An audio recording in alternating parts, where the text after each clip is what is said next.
Hello and welcome to Baseball America's Future Projection Podcast slash Draft Podcast. A little bit of a hybrid episode for us today. We're bringing the whole crew together. I'm Carlos Glazo, joined by Ben Badler as always, and Peter Flaherty as always. This is our ultimate draft preview episode that's become a bit of an annual tradition before the draft. We're recording this on Thursday before the draft, so tons of stuff going on. But Ben, how are you doing?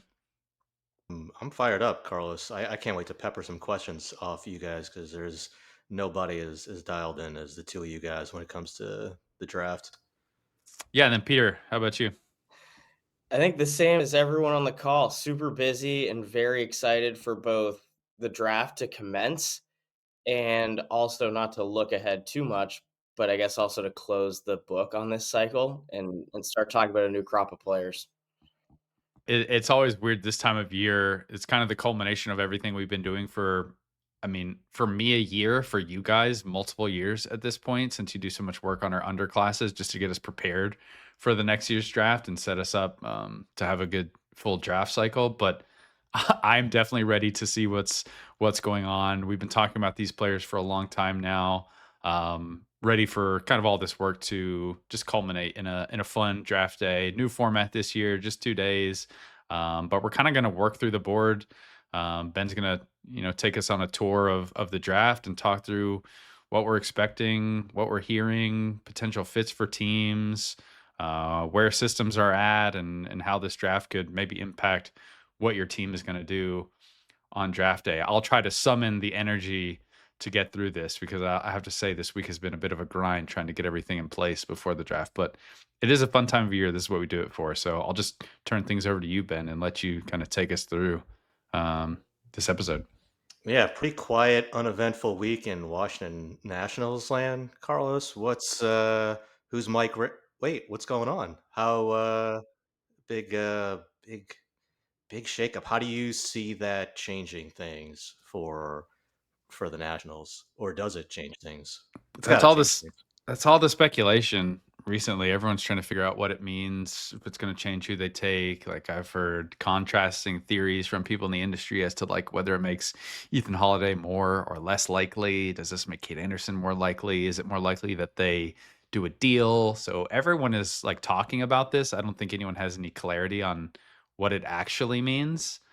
Um, I think that ultimately they're still considering the same pool of players. Like the scouting department is still intact. They've done the work throughout this cycle. Um, to my understanding, earlier on this week, they still had a group of 6 to 8 players who were in the running. I would imagine as we get closer to draft day, maybe a day or two before that group gets whittled down, maybe to 3 or 4 players. I would assume that happens. Um, Ethan Holiday and Kate Anderson still seem to be the favorites. I continue to have a little bit of a hunch that Eli Willits could be in play. Maybe he's the favorite if they're trying to save as much money as they can. I'm very curious to see how much money they're going to save at one this year with a slot value of 11 million. The draft bonus record is 9.25 million. In recent drafts, the most teams have saved in this range has been a little over a million. 1.6 million is what Bazana saved. And then maybe the biggest deal that we've seen in recent years is when the Rangers took Kamar Rocker third and saved more than $2 million. But I would still be very surprised if the Nationals had an off the board selection to the extent that Kumar Rocker was. So lots of noise here for the Nationals. They know exactly who they want to pick at this point. Well, no spoilers, Carlos. I don't want to ruin the draft for you. You tune in on Sunday night and find out. But I don't think it's a pretty big deal, right? To fire your GM or I don't know, president, whatever his title was that Mike Rizzo had. He was the leader, and it's his call on who to pick in the draft if he's still running the ship. It's not a coincidence, I don't think, that they fired him right before the draft. At this point, you're not getting any new information on Ethan Holiday or Eli Willits, other than maybe signing bonus requests, but you're not getting any new scouting feedback or new data on Kate Anderson or whoever that you're looking at with the number one overall pick. And I'm sure all of the influential people in the decision-making process at the top of the Nationals organization all know, just like you know who you would take, Carlos, if you were making that pick. You know, Peter, who your guy would be if you were making that pick. They all know who it was going to be for them if it was them making the pick individually. And I think that they didn't just get fired because of the draft, the trade deadline's coming up. There's other things that are going very wrong with the major league team as well right now. But I think it was a move designed to get ahead of the draft and get his voice out of the draft picture, right? Your theory is that Rizzo had a player in mind, and the rest of the leadership group there disagreed, and that was a key reason. Is that basically what you're saying? Leadership is the one that has to make the call, yeah, on who to. I mean, I guess ultimately, really, the decision can come down to ownership on who to pick. Because if you own the team, you get to do whatever you want. But I think, yeah, they specifically wanted to. I think they know who they're going to take. I think they're still going to say, "Hey, oh, we're deciding between 3 players, 5 players, 8 players, whatever," which makes sense for them to do because they want to negotiate the best deal as possible. Not because they're being cheap, because they want to. Hey, if we can get a guy for the guy we like for $2 million less or $1 million less, that's more money we can spend on better players later on in the It's draft. kind of the key for me is like I could see them maybe having a favorite in the clubhouse, but I could also see them saying, "Hey, we like a lot of these players to a similar degree. It's going to come down to money." And if they're trying to get the biggest deal with that pool of players they like, I could easily see it being the case where they haven't actually decided yet, and it'll come down to which of their players that they have in that top group will take the deal they like the most. So I feel less confident than you do that they know who it is. I'll say, Yeah, right. You're right. The signability will play a factor into it, uh, but I think they know what their board looks like. I think they know who their ideal number one pick is if money set aside. But obviously, you can't just set the money aside. That's an important factor. And the Nationals did it last year. Look, it's different when you're picking. What did they pick? Seaver King last year, like 10 or 11. Yeah.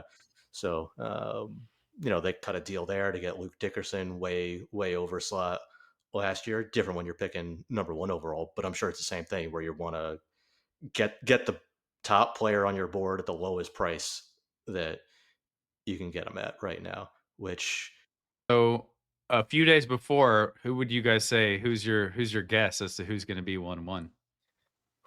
Guess or who you would No, take? no, no. Who's your guess for what's going to happen? I know who Oh, everyone would take here. guess Ethan Holiday. Ben, I I know that might be a somewhat hotter or hottish take given the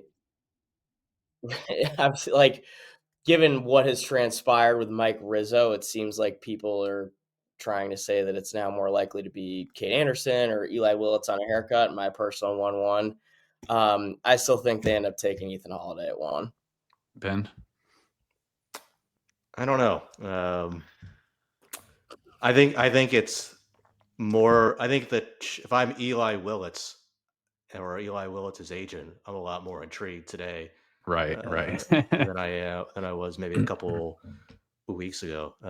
Who do you think it's going to be, Carlos? Unless I hear something compelling, it feels like Ethan Holiday is going to be the name that I feel most comfortable putting one. But it would not at all surprise me if Eli Willits wound up being in that spot for all the reasons we've talked about here. Um, Who, Peter? Who would you take if you were? I think I might. Well, I don't know.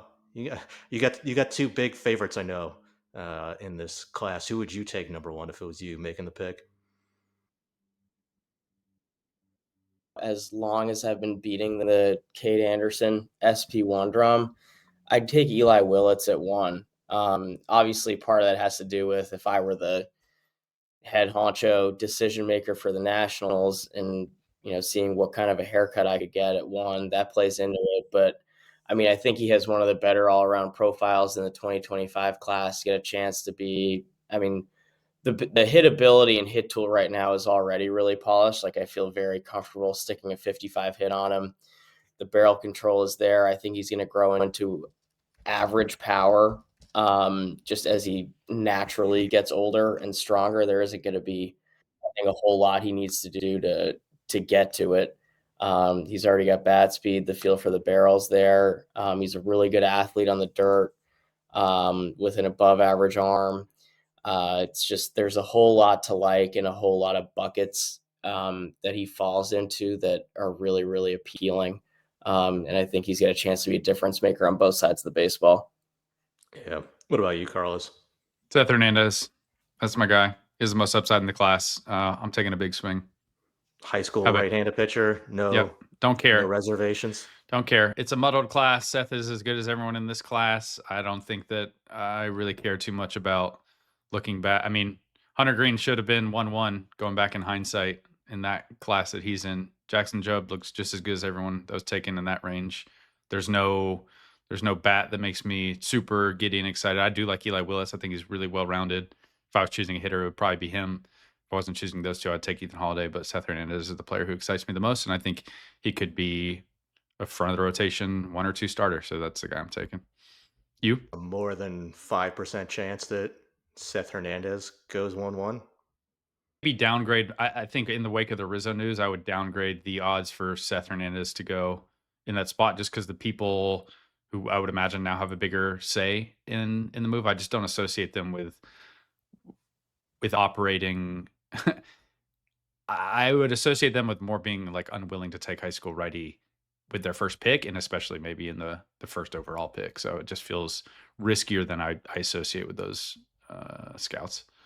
Agree with that. I'm curious how far down Seth actually goes on draft day from teams that are just too scared to take a high school right-handed pitcher with a top 10 overall pick, or if he goes 3, like he could still go very, very high. But if he starts sliding a little bit, I don't know. I wouldn't I mean, be. yeah, high school right-handed pitcher profile is definitely like the most likely to slide on draft day. And if these teams start taking some underslot deals on college bats that push him further down, I also think like of the players that are expected to go in the top 10, Seth Hernandez probably has fewer landing spots. There are more teams that are just not going to do a high school right-handed pitcher with their first overall pick, just like philosophically, even if they like him.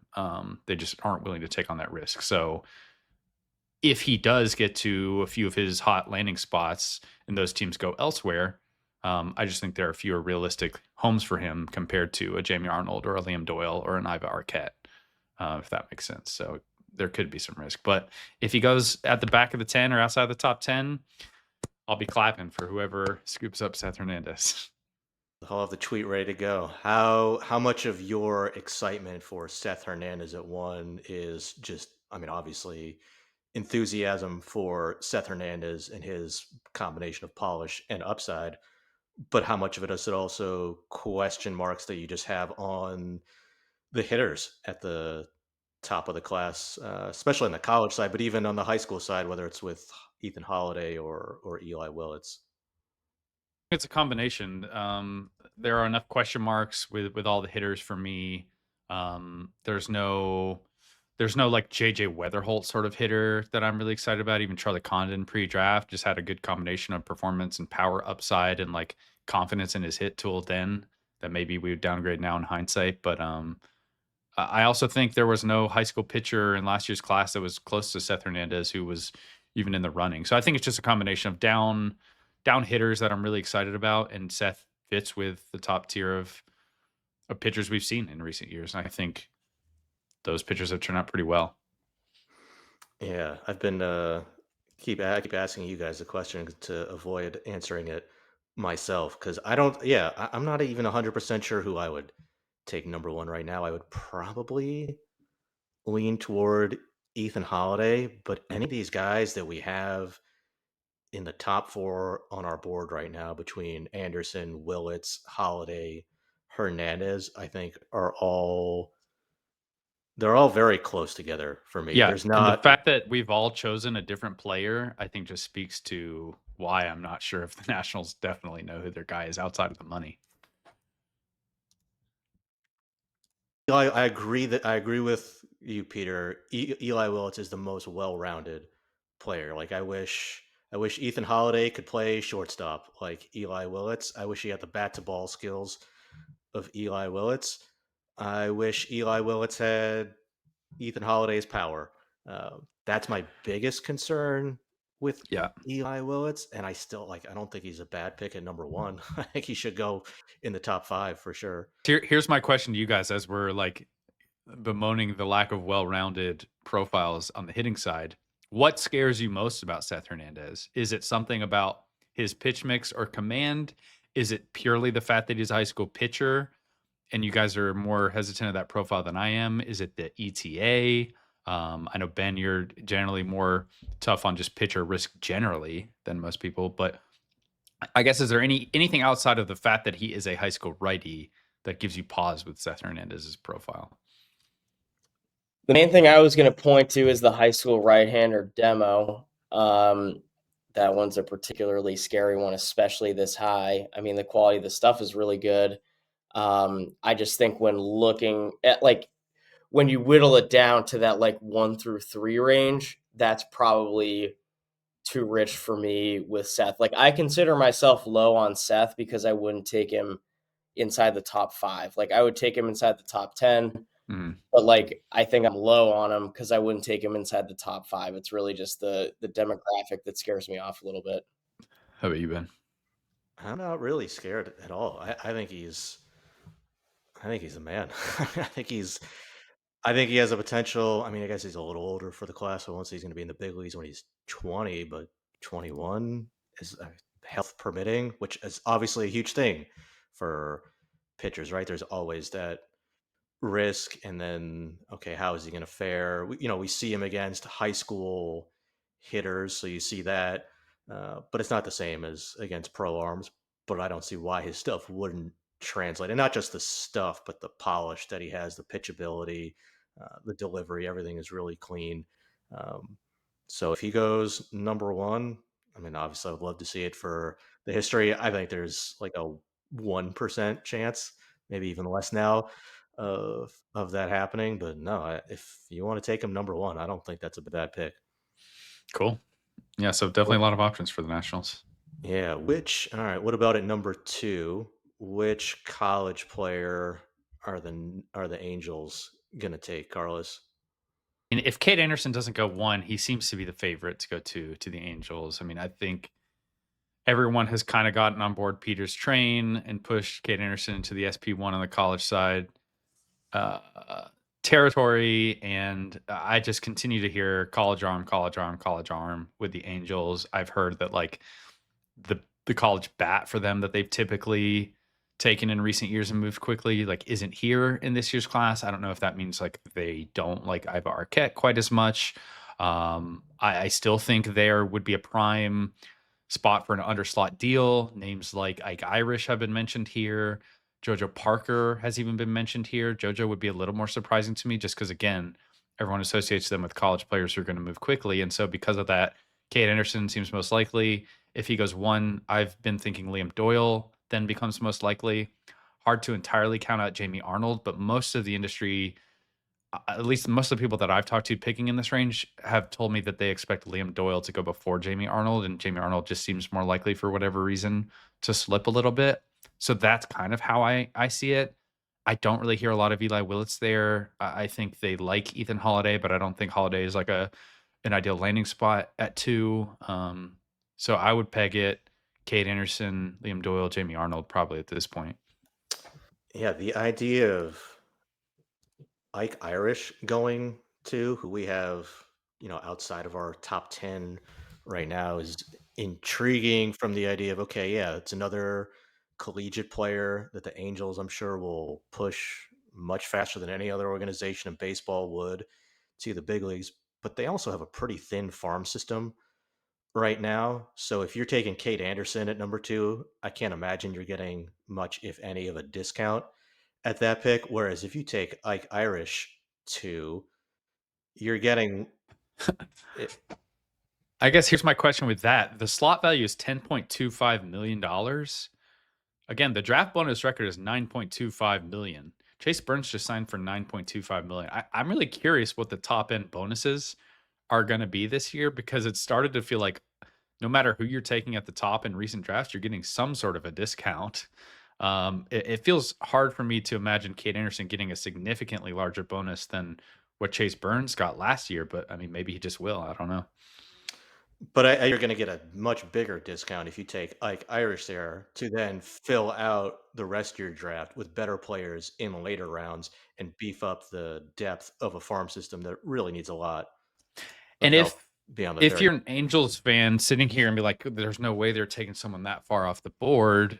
We haven't heard Ike Irish talked about this high. Like the Angels have done this previously. Christian Moore, I wouldn't say he was like a super off the board pick, but he was a little further down from where they were picking last year. Nolan Shanwell, even more of the case.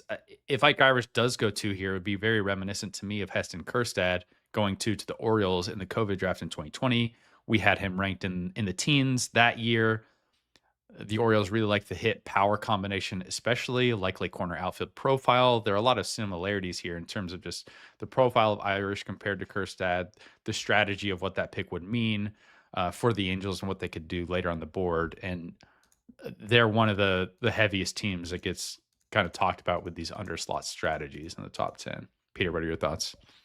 Someone like a Tyler Bremner here is a super dark horse. He, for me at least personally, has been like kind of a late momentum guy in this cycle.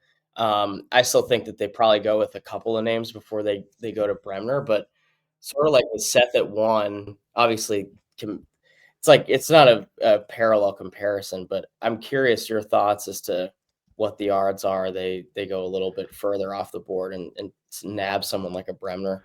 Yeah, I'm glad you mentioned him because I do think he's like a legitimate option for them. I'd heard they scouted him pretty heavily down the stretch. You mentioned he was a great performer down the stretch. He struck out 10 or more batters in I think 6 of his last 7 starts.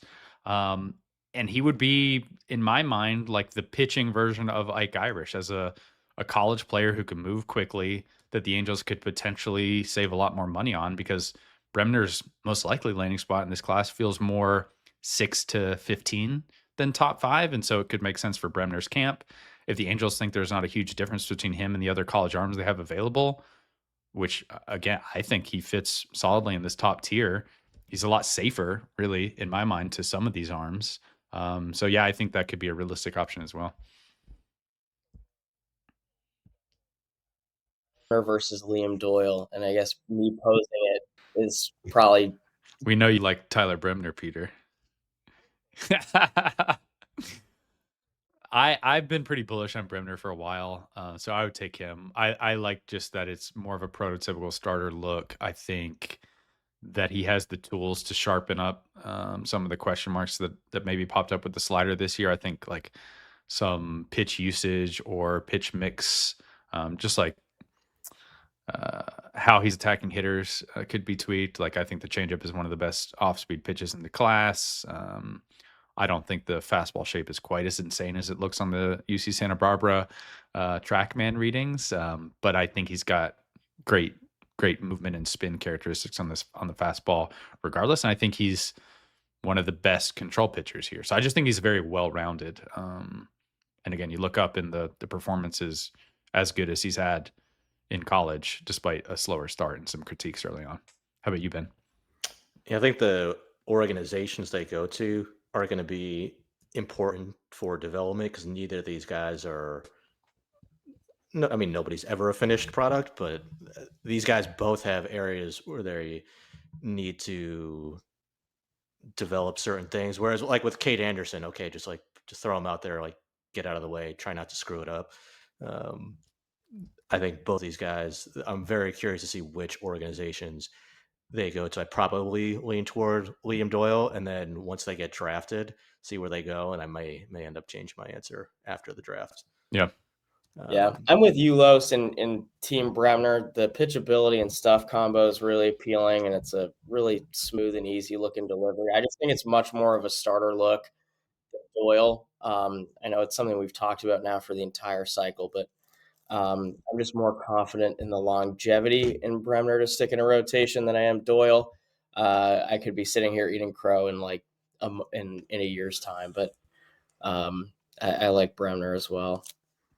all right. Well, the Mariners big winners of the draft lottery, picking at 3, then they get a competitive balance pick at 35, pick again at 57 in the second round. So they have 3 of the top 60 picks this year, including number 3 overall. Carlos, who are the players that seem to be in consideration for Seattle at number 3? Really, all the players that we've talked about so far seem to be in play. Maybe Arquette becomes more likely here at this pick. I've heard the Mariners in on Ivar Arquette, our top college hitter, on the board. Not a lot of smoke with Ethan Holliday's name here. So if he doesn't go 1, most people kind of assume that he's going to go to Colorado at 4. I'm not sure if that's just like Holliday's preferred landing spot, or the Rockies are just more willing to give him a bigger bonus that the teams in front aren't. Um, but The Mariners, a lot of the hitters they've drafted high, and they've placed a pretty heavy emphasis on contact rates, in zone contact rates. Guys like Cole Young, Colt Emerson. Whereas Ethan Holiday, if you like him, I mean you should like him, but uh, it's more about the bat speed, the power, the patience, drawing a lot of walks. But you're gonna have to live with some swing and miss, some strikeouts. They're gonna come with it. So he seems like a little different profile than what they've gravitated toward with high school hitters previously. little like, I would have expected Eli Willitz's name to be brought up a lot more with them because of that. He feels very Mariners-ish in terms of, like, what he does well, a lot of the hitters in the system. I also think, like, all the college arms here, they could be in play on. Jamie Arnold makes a lot of sense for them. I've heard conflicting feedback about whether or not they're in on Liam Doyle. I've heard from some that they're in on him, and from others who say maybe less likely for Doyle. If Anderson is here, he feels like he should be the favorite, maybe to go. I've heard a lot of people who say they think Kate Anderson's floor is 3 here for the Mariners. I also think that Seth Hernandez, I would say he's more in play here now than I would have expected maybe 2 weeks ago. I think I'd mentioned that, like, Seth Hernandez is a possibility, but I wouldn't say it's likely. Um, they've been pretty locked in on Seth Hernandez this spring. They've scouted him hard. I wouldn't typically associate the Mariners as being a team that would go high school pitcher with their first overall pick, but it sounds like they could make an exception for that with Seth Hernandez, just given how good he is. So I think this is one of Seth's most likely landing, not most likely, but I think there are a few hot landing spots for him inside the top 10. This would be one of them for me. To your point about the contact ability and kind of polished hit tool that Seattle has sort of leaned towards taking, that's why it was interesting to see Iva still there because the hit tool with him's trending in the right direction. It was a career low strikeout rate, contact rate improved across the board. But I mean, I think everyone on this call still has or podcast still has pause about Iva's hit tool. Like there's some pitch recognition issues, some swing and miss against spin. I'm kind of curious to see what it looks like as a finished product and just how much he'll hit. I'm not as concerned about him hitting for power and getting to eventual no doubt plus power, but the hitability or lack thereof gives me reason to pause. Seeing JoJo Parker's name was really interesting because I think along with basically everyone, he's someone that's really grown on me late in the cycle. Do you think if the Mariners were able to, if you were allowed to trade picks, that like the Mariners, Carlos, like would they like to be able to trade down a little bit and get JoJo Parker a little bit later? Because it feels like if you take him at 3, okay, I'm sure you'll probably, or I imagine you'll probably get a discount, and you can, you have those extra picks later, so maybe it makes sense to, move a guy down the board later on, pay him more with some of your later picks. But it also feels like, okay, a lot of people really like JoJo Parker, including I know you, Carlos, but is he the guy that you really want to take number 3? How realistic could that be, or does it feel like maybe just a little too too high? Not that the Mariners can be crying about where they ended up in the draft lottery this year. I think it could be realistic. I mean, how we talked about all these hitters, like you guys both said, like, or maybe it's more specifically you, Ben. You were like, oh, you wish that Eli Willits had more power like Ethan Holiday. You wish Ethan Holiday made more contact like Eli Willits. I do think JoJo Parker kind of threads that needle to some degree. He has a good combination of both hitting ability and impact potential. He's bigger than Eli Willits. Maybe not the same sort of raw power that Ethan Holiday has. probably also less likely to stick at shortstop. So he is kind of this like hybrid of the two. He does a little bit of everything well. He's been running better this spring. So I don't think he's like massively out of place. And if he's the player that the Mariners think is the one they're most excited about, I think you just take that player 3. Like again, we'll talk about this a lot with the top tier of this class, but I don't see a ton of separation here. And with how baseball's draft works, you take a player and underslot him. It's similar to what a trade would be in other sports. The one thing I wanted to pose to you, Ben, because me and Peter talked about this previously, and I think it's a fascinating conversation. If you can choose, if you're the Mariners, would you rather have the 3rd overall pick and Oh, the bonus pool that comes with, I think they would have been 17 or 18. We did the math last time and I'm going to get it wrong, but essentially, would you rather have the 15th pick and the bonus pool they have, 17 million, more bonus pool money than anyone?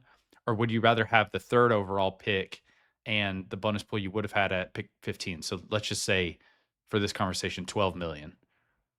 So you're either picking 3 with a $12 million bonus pool, or you're picking 15 with a $17 million bonus pool for this class specifically. Which of those would you rather have?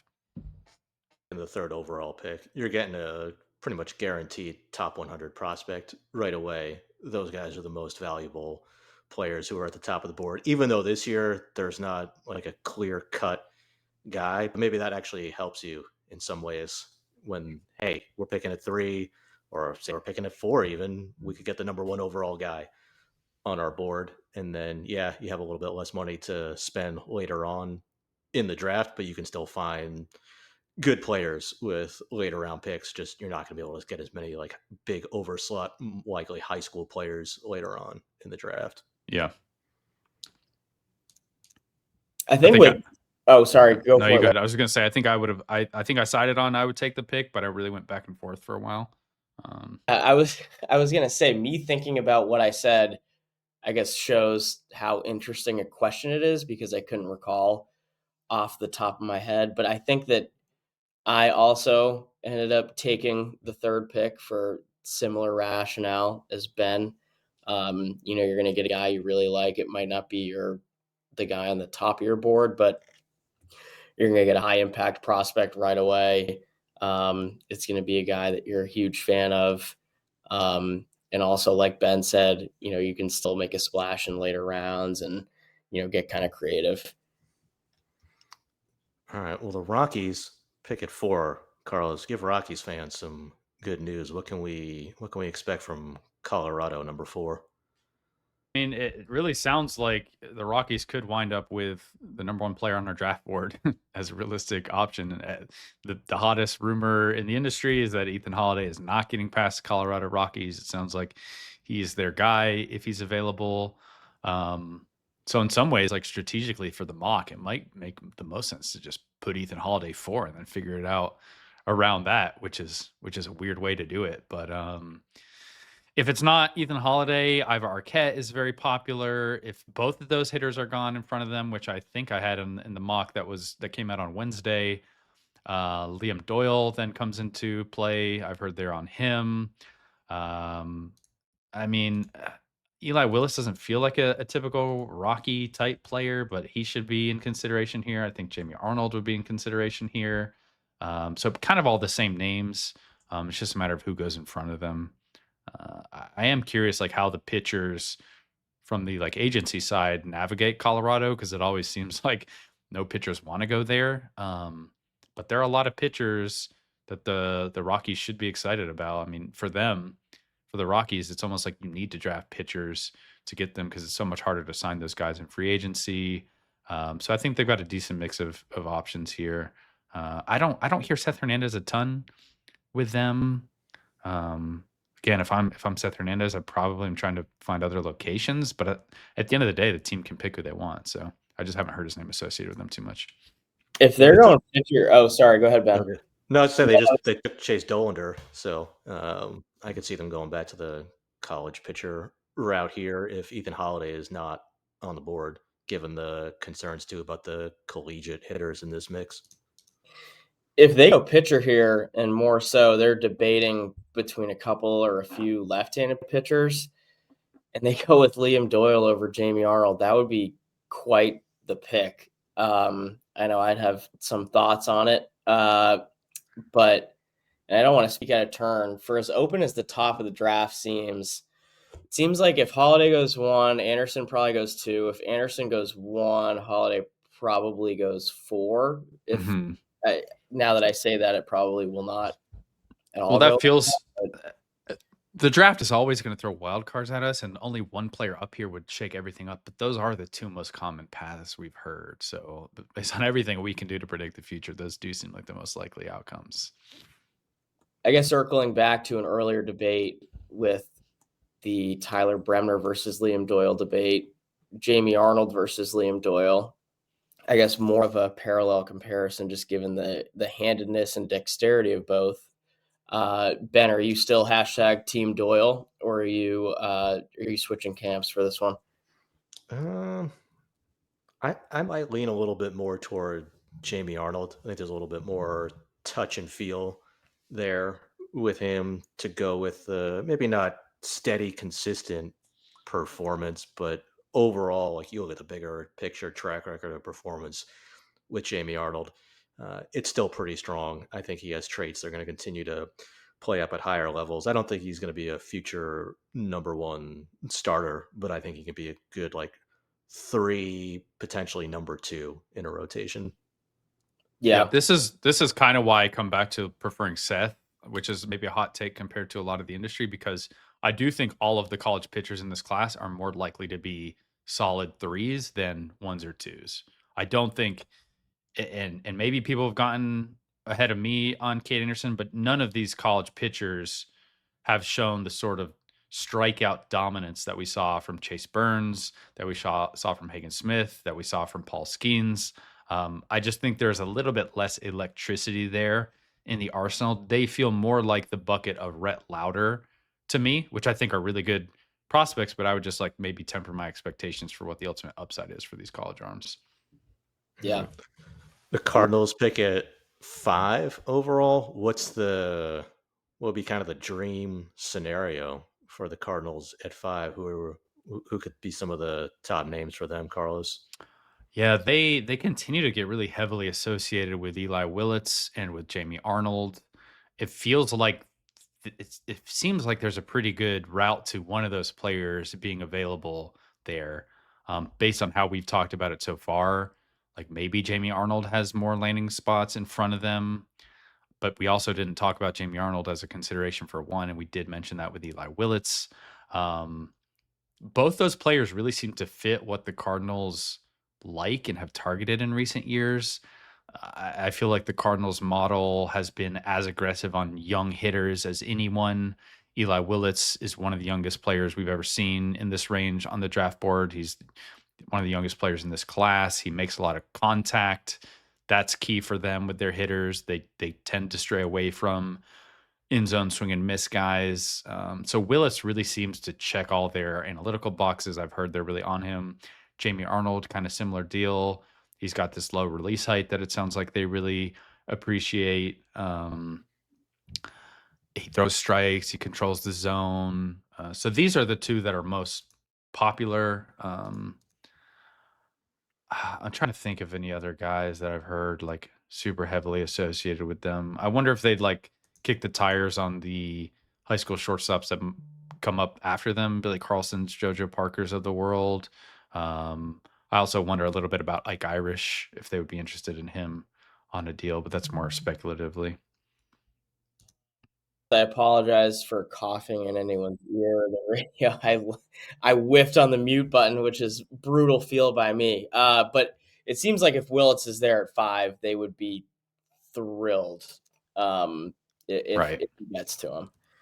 Yeah, I've heard from a number of people who just like don't expect Willis to get by them. So Yeah. for whatever that's worth.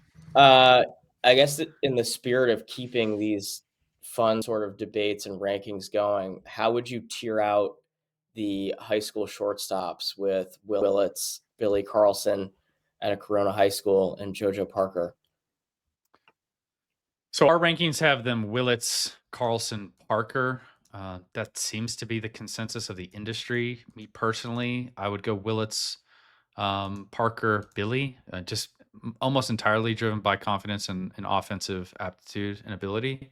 Um, so that's how I'd go. But Ben, what about you? I think I really like the progress JoJo Parker has made over the last couple of years. I think really, especially over the last year, he's a really good hitter on the circuit. Last summer, I like the left-handed swing. I like the hitting ability. There's definitely some physical upside there. I would lean Billy Carlson ahead of him still, and I had more questions about Billy Carlson's hitting ability as an underclassman. Never had any doubts about him at shortstop. I don't know how you could. It's just so clean, so easy, so fluid. The best comments I got about Billy Carlson when talking to a scout was just, I think it was I mentioned the glove, just kind of asking him what he thought about it, and he kind of laughed. And he was like, I could have my mom go watch Billy Carlson, and they could put a plus on Billy Carlson's glove. That's the most obvious thing to scout in the world. So it's just one of those things that you're right. When you watch him, it's just so clear. He's a gifted defender. And I think I mean, look, we have him in the top 10, so I don't want to say underrated, but I think his hitting ability, there's some question marks that people have on it. I don't have as many on it. I think he makes a lot of contact. It's really good hand-eye coordination. He's really well coordinated. You can obviously see in the field, and I think that shows up at the plate too. And there's bat speed there too. I don't know that he's going to grow into a huge slugger. It's kind of a narrowish type, slender body, but there's a lot of twitch in there. You can see the twitch in the field. You can see the twitch in the bat speed. So I'm more optimistic he can get stronger, continue to show more power. I think Eli Willits, yeah, he's a better pure hitter. Ethan Holiday has more power. And I think JoJo Parker probably has more power upside, but I also am not totally sure where JoJo Parker is going to play. I think it's going to be somewhere in the infield. Whereas with Billy Carlson, I think you have a true shortstop who I think has good contact skills, good bat speed, a lot of good traits and components to build on with him. I'm in Los's camp with Tier. I think Eli's pretty clearly the 1-1, so I should have probably just whittled it down to Billy versus JoJo, but I prefer JoJo to Billy. I really like the swing from the left side. The hit power combo is really, really appealing with him. And I think both will continue as he transitions into professional baseball. Now, I have way more questions about whether or not he'll stick at shortstop. Like Billy is as big a slam dunk as you can get. So I think that also sort of pertains to the point that we've seen with, so many different guys and comparing so many different guys is like the give and take, across the board. It's like, I wish X player had like, well, he has this trait. I wish he had that. Or well, like that seems to be the case for nearly every prospect in the draft, which is really interesting. But circling way back, I'll go JoJo over Billy. Why can't we have a draft class that just has like 15 Bobby Witt Juniors so we don't have to worry about Well, things? Can't they all be next year, perfect prospects? next year's going to be pretty good, Carlos. Next year's going to be pretty good. But the Pirates pick at number 6. I think so far they've nailed it with Connor Griffin last year. Do they go with another like shoot for the moon upside guy this year? I mean, is Iva Arquette that version of it on the college side? Big, humongous, physical shortstop with big power and maybe some hit risk questions, or do they go another direction? You think, Carlos?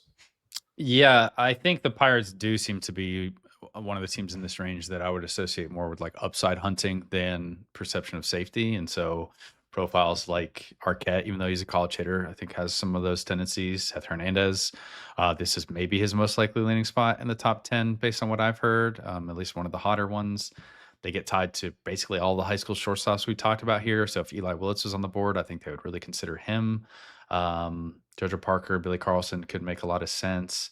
I haven't heard quite as much of the college pitcher demo with them. Like if a Jamie Arnold or Liam Doyle was there, like do they take those guys? I've heard a lot of high school players associated with the Pirates in general this year, both for this pick and for some picks later on. So it feels like they maybe just think they're gonna. People think they're shooting for upside. Is maybe how I would frame it. So one of the Corona high school guys, whether it's Carlson or Seth Hernandez, could fit here. So Okay. Is this too high for you for Iva Arquette, Peter, or does he start to, even with some of the question marks, start to fit into this range if he's available here? In front of him fall. Obviously, if somehow Eli Willits is available, I really don't think he would be at this point. I would take him over Iva. I think where it gets I think you're trying to take Eli Willits with every pick we're going down the board, Peter. That's pretty clear. I think it would get interesting for me when comparing him and JoJo Parker. I've really become enamored with JoJo. Again, not a hot take at all. It's pretty easy to be just given the offensive profile with him. Um, I feel more confident in JoJo's ability to hit um, and hit at a high level professionally than I do Iva. But even though Iva's body type is unique and kind of interesting for the position, I feel way more confident in his ability to stick at shortstop than I do. I don't know about way more, but I'm more confident in his ability to stick at shortstop than I do JoJo. But I think that this is a fine and fair spot to start thinking really heavily about Arquette. I mean, even sooner than 6, I think is a fine spot. jumping in right there, I've talked to some people picking in the top 10 who have told me they would be shocked if Arquette got outside of the top 5 even. So maybe it's because of the lack of college bats in this range. Maybe it's because of the upside.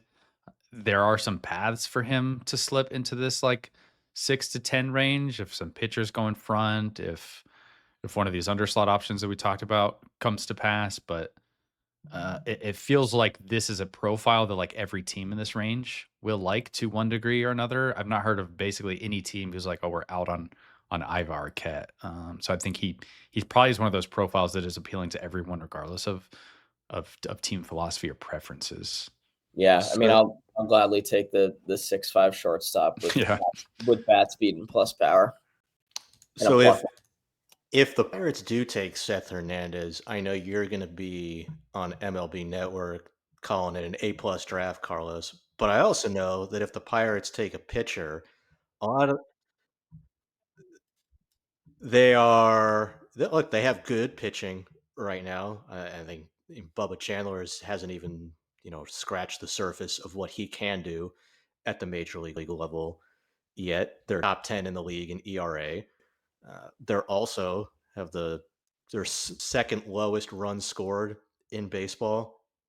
Connor Griffin looks really good right now, but beyond him, they need a whole lot more help with the bats on the farm system. How much team need do you think will or should play a factor into this pick for the Pirates? I don't think it should play a factor at all. I know that JJ has written about and talked about how maybe it is becoming more of a factor, and we're seeing teams operate just with like if you can push your first pick in the top 15 range for the majors in a year, it then makes some sense to consider team need if you're confident that who you're taking is going to move on that aggressive a path. I just don't know that you can assume that they're going to move that quickly. And I think generally, like the age old wisdom of just taking the best player available being the best move makes the most sense because I mean the Pirates could find a way to success by really locking in on what they've done well in developing arms. You could become a really impressive run prevention team. That'll lower the floor for the offense that you need to be competitive. I don't think the Pirates are one hitter away from, going on a consistent postseason run for the next 5 years. So it's going to be more than just one pick.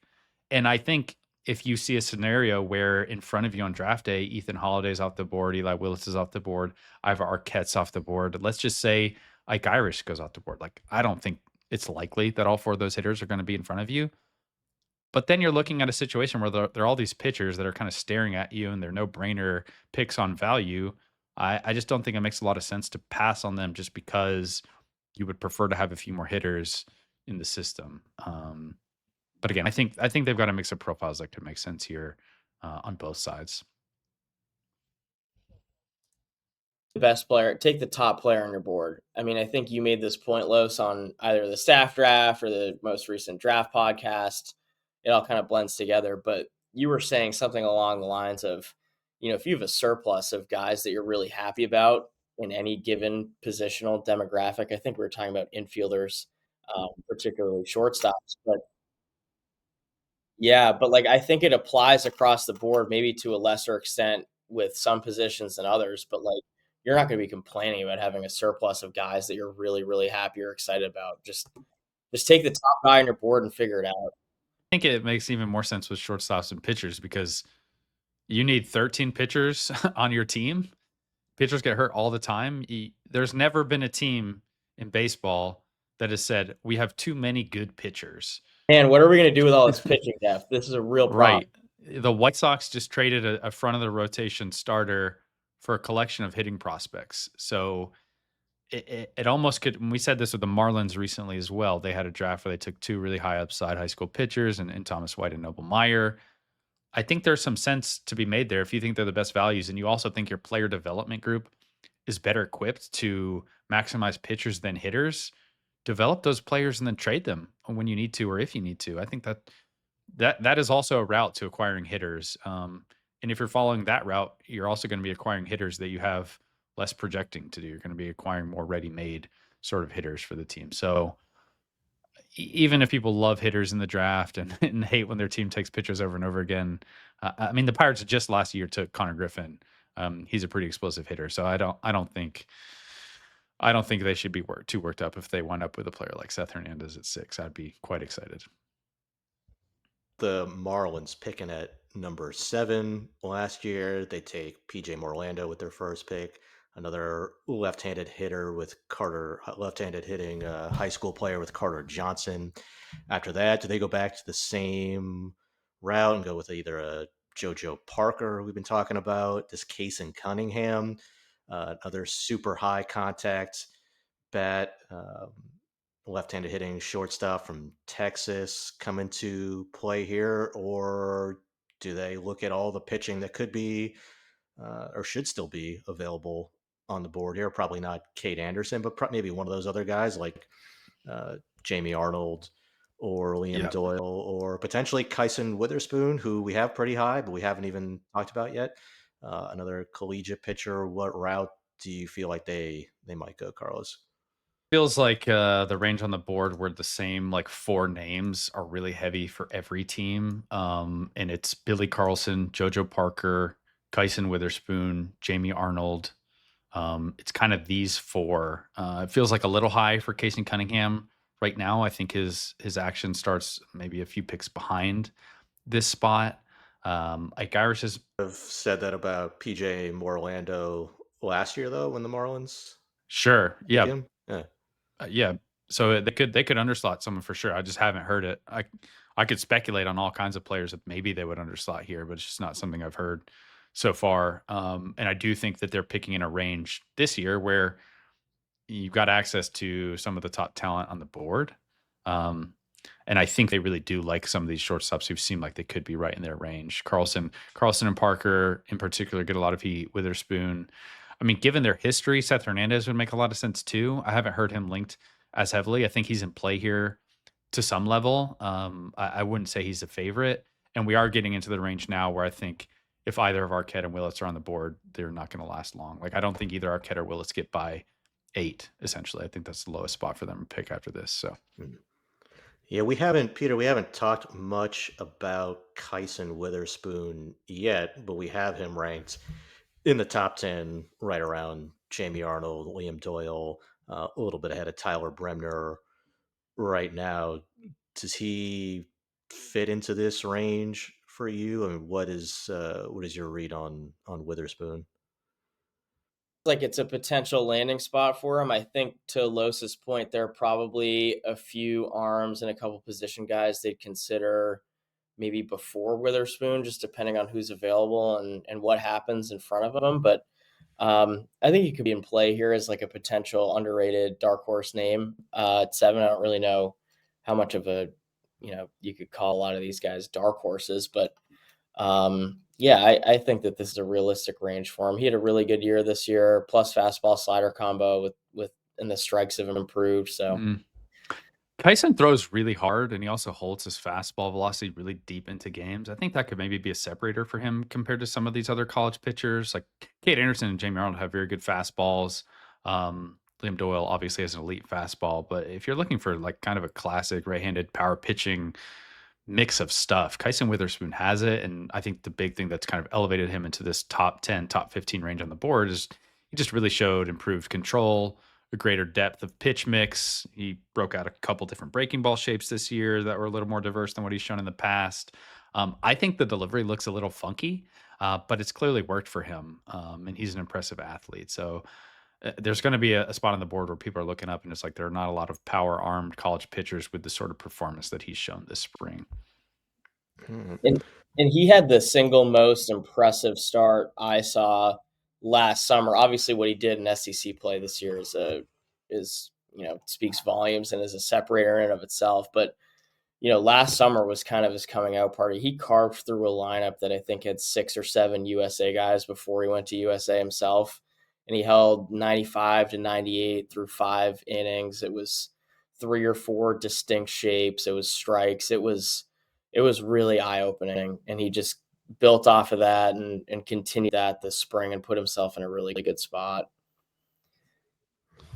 The Blue Jays pick next at number 8, and they're interesting because they also don't pick again until number 81 overall. So there's a long gap between who they're going to be able to pick next. How does that affect their approach or their strategy, Carlos? And what kind of players are they going to be hoping or could potentially be available here for them? One of Iva Arquette, Liam Doyle, Eli Willits got to them. Feels unlikely that any of those three does, although I say this every year, things that seem unlikely happen. So those three, if they got there, would make sense. If not, again, I think it's the same group of players. I think JoJo Parker is maybe would be the top of their board or near the top of their board. Billy Carlson. I think Kyson Witherspoon just makes a lot of sense for him. I think if Jamie Arnold is on the board, he can make a lot of sense as well. I think all those names are probably like the preferences for Toronto right now. This does seem like maybe the like best case scenario for players like Steele Hall or Cason Cunningham on potential deals or backup options if things get crazy in front of Toronto. I associate the Blue Jays with a lot of like model heavy players. Arjun Amala felt like a very model heavy pick. I would not expect them to be in play on Seth Hernandez here. So that's kind of how I would parse the Blue Jays right now. Case and Cunningham, would he be a guy that would be friendly to their, we don't know what goes into each team's specific model, but I got to imagine a guy with who can, whether it's shortstop, second base, somewhere in the middle infield, but somebody who has his kind of elite contact rates, who rarely swings and misses, is going to come up pretty favorably. Um, Right. I well, think so. And then I also wonder too, like Cunningham versus Steele Hall. Cunningham would certainly have the edge in that hit tool and maybe the contact skills, but you also look at the age. A lot of the model heavy teams will really penalize age for hitters. Casey Cunningham will be 19.1 on draft day. Steele Hall, 18, one of the younger players in the class. I'm not sure how much they would weigh that, but I would probably give the edge to the younger player. But I've heard both their names kind of mentioned here as not the favorites, but as like possibilities for the Blue Jays. I mean, I would love to see Cunningham go in the top 10. It doesn't feel like that's his most likely range. he's more likely to slide further than Steele Hall, who I Like he has more of a chance to, yeah. Which hmm, again, like I think me and you would both probably take Cunningham because we have a lot of conviction in his hitting ability. But for whatever reason, we continue to get questions for these shorter guys who maybe don't have huge power. Like if you don't think there are a lot of paths to value if you miss on the hit tool, I guess it makes sense. But I also view Cunningham as one of the safer prospects in the class because his bat is so good. So I think he has a wide range that basically is like 8 to 25 ish or so. If there's a Peter, if there's a college player here that is available that we've talked about so far, whether it's um, Bremner, Doyle, like Irish, maybe does Merrick Houston come into this conversation this high up, or is this a little rich for him this early? I think 8's a little too rich for Merrick. We'll probably get into it more as we progress through this thing, but it seems like 10 or 11 could be one of the earlier spots for Merrick. I think that the college position guys that, or just the college guys in general, that would kind of stick out here would be, maybe this is the floor for Ivar Arquette.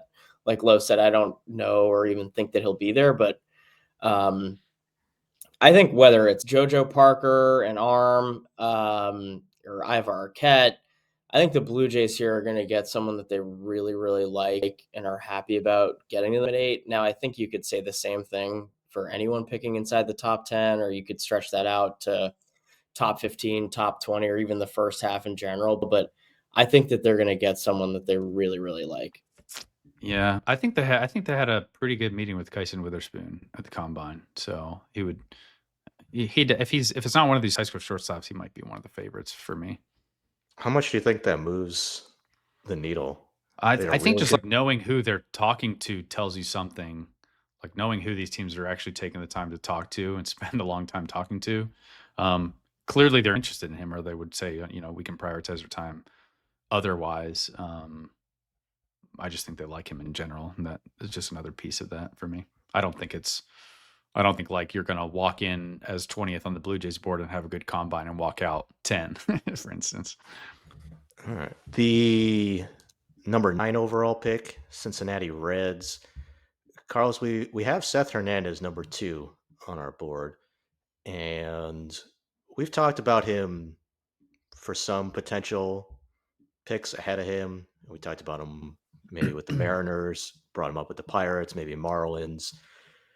But it does seem like maybe there's a chance he gets here. Is that a realistic scenario for Cincinnati? And is that something that maybe would appeal to them? Like, would they be thrilled if he gets here?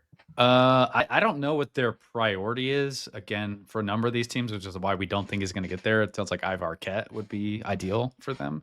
Um, the Reds almost feel like the floor for a lot of these guys that we're talking about because they seem willing to take the high school pitching profile on Hernandez. I would say they're like the second hottest team inside the top 10 as a potential landing spot for Hernandez.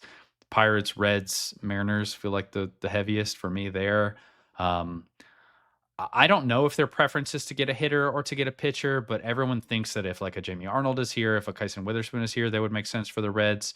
I think Tyler Bremner would be a real possibility here. This is maybe where Bremner's like realistic landing spot becomes a little more solid, like in this range, this like 9 to 15ish, 16ish range. Like Irish is a guy that I've heard they like for a while now. And while Ike Irish seemingly has a lot more landing spots in front of them than he did a few weeks ago, part of that is because Ike Irish did not go to the combine. And so he does not, or he didn't participate in the medical combine. So he doesn't have that like 75% minimum slot value assigned to him. So if you're looking at Ike Irish as a deal cutter, you can be more aggressive in what you can like actually offer. Um, yeah. So if you go to this was like everyone called it the Kamar Rocker rule, essentially. If you go to the combine and you participate in the medical evaluation, you are guaranteed, you have to be offered at least 75% of slot value.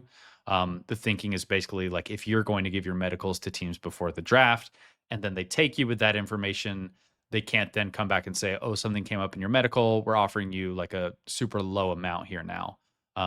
So it's supposedly like a way to protect the player. There are a lot of agencies who just don't make their players available for the medical combine because they don't want to give the medical information out before the draft. And so, like strategically for the team, I think, or not for the team, for the player side and the agency side, there's nothing stopping you from giving medical information to specific teams without going to the combine. So if you know that like you would be willing to do a deal higher up on the board and a team is interested in that and the 75% minimum would maybe undercut some of that.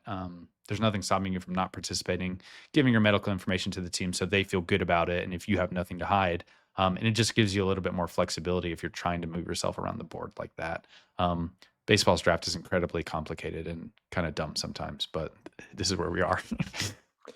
It does seem like, Peter, that if you want a college arm, one of these arms is going to be available here, right? Like Kate Anderson, okay, I'm sure he's going to be gone by now, but whether it's Jamie Arnold, Kyson Witherspoon, William Doyle, Tyler Bremner, if you're picking at 9, it seems unlikely all of these guys are going to be gone by this point. If you're looking for a college arm, you could have somebody. I mean, maybe the guy that maybe a team has reservations about a certain player. Where they're like, for whatever reason, we're out on this guy, or we're much lower on him. But it does seem like one of these guys is still going to be available.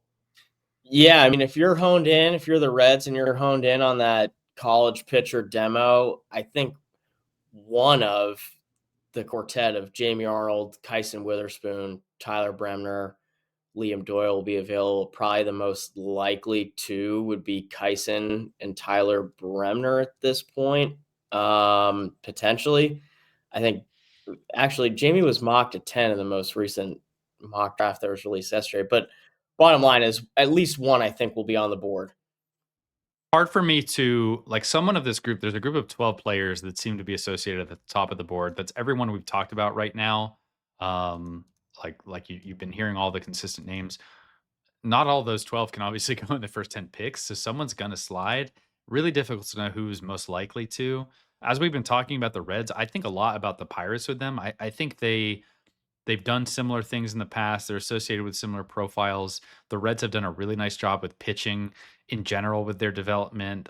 Brett Lauder and Chase Burns have been their last 2 picks when picking in this range. Very different types of pitchers too. The school.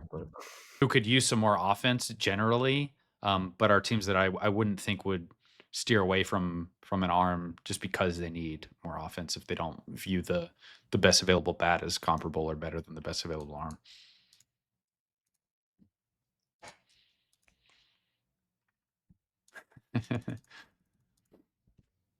Do you see them going in, Carlos? Yeah, I would assume the most likely is just like whichever one of these names we've talked about who slides here is the pick. I've heard they really like Billy Carlson and JoJo Parker. If they had their way, maybe those two are the favorites. There are a number of scenarios where neither of those players are available. Given what they've done with these low slot left-handed pitchers, Jamie Arnold makes a ton of sense to me if he's still on the board. I've heard they have been scouting Kyson Witherspoon. I've heard them on Tyler Bremner. And I do think this is really the range where the board could open up quite a bit. You start to hear more names like Casey Cunningham, Jace Laviolette. I think this is, I don't expect him to go here, but this feels like maybe the highest realistic landing spot that he has at this point. It's the earliest team I've heard mentioned with him. I think Gavin Keelan is a real possibility for the White Sox here. It sounds like they had some higher ups really scouting Tennessee down the stretch, and I don't think it was to see Liam Doyle. I don't think they expect him to be there. And Keelan seems to be the next Tennessee man up after Andrew Fisher. So there's a lot of noise with Keelan, a lot of different profiles. Those are kind of the names that I'm mostly hearing. Took Hagen Smith last year with their first pick, and not that the guarantees that they're just going to take another college lefty, but how would you compare or stack up? I mean, they all seem like very different pitchers, but how would you stack up Hagen Smith against Jamie Arnold or William Doyle if they do go another college lefty this year? Yeah, I think him versus Jamie Arnold to begin there. I think what stands out right away is Jamie has a plus. Not only does he have like a viable third pitch at this point, like Hagen Smith's split change was kind of a show pitch that would flash. Plus third pitch right now in his changeup. Now the feel for it isn't great. I think he's actually said at times like, the movement on is hard to harness or difficult to harness and kind of hampers his command of it. But it's a plus fastball slider combo like it is with Hagen. Hagen's probably has a little bit more thunder and oomph on his fastball than Jamie does. But I'd give Jamie the advantage in the pitchability and strike throwing department. I guess you could just call it command. And then also in the third pitch department as well. And then with Liam Doyle, Doyle is a very interesting arm for a number of reasons, and I would prefer Hagen Smith to him. Obviously, Doyle's fastball is a 70-grade pitch.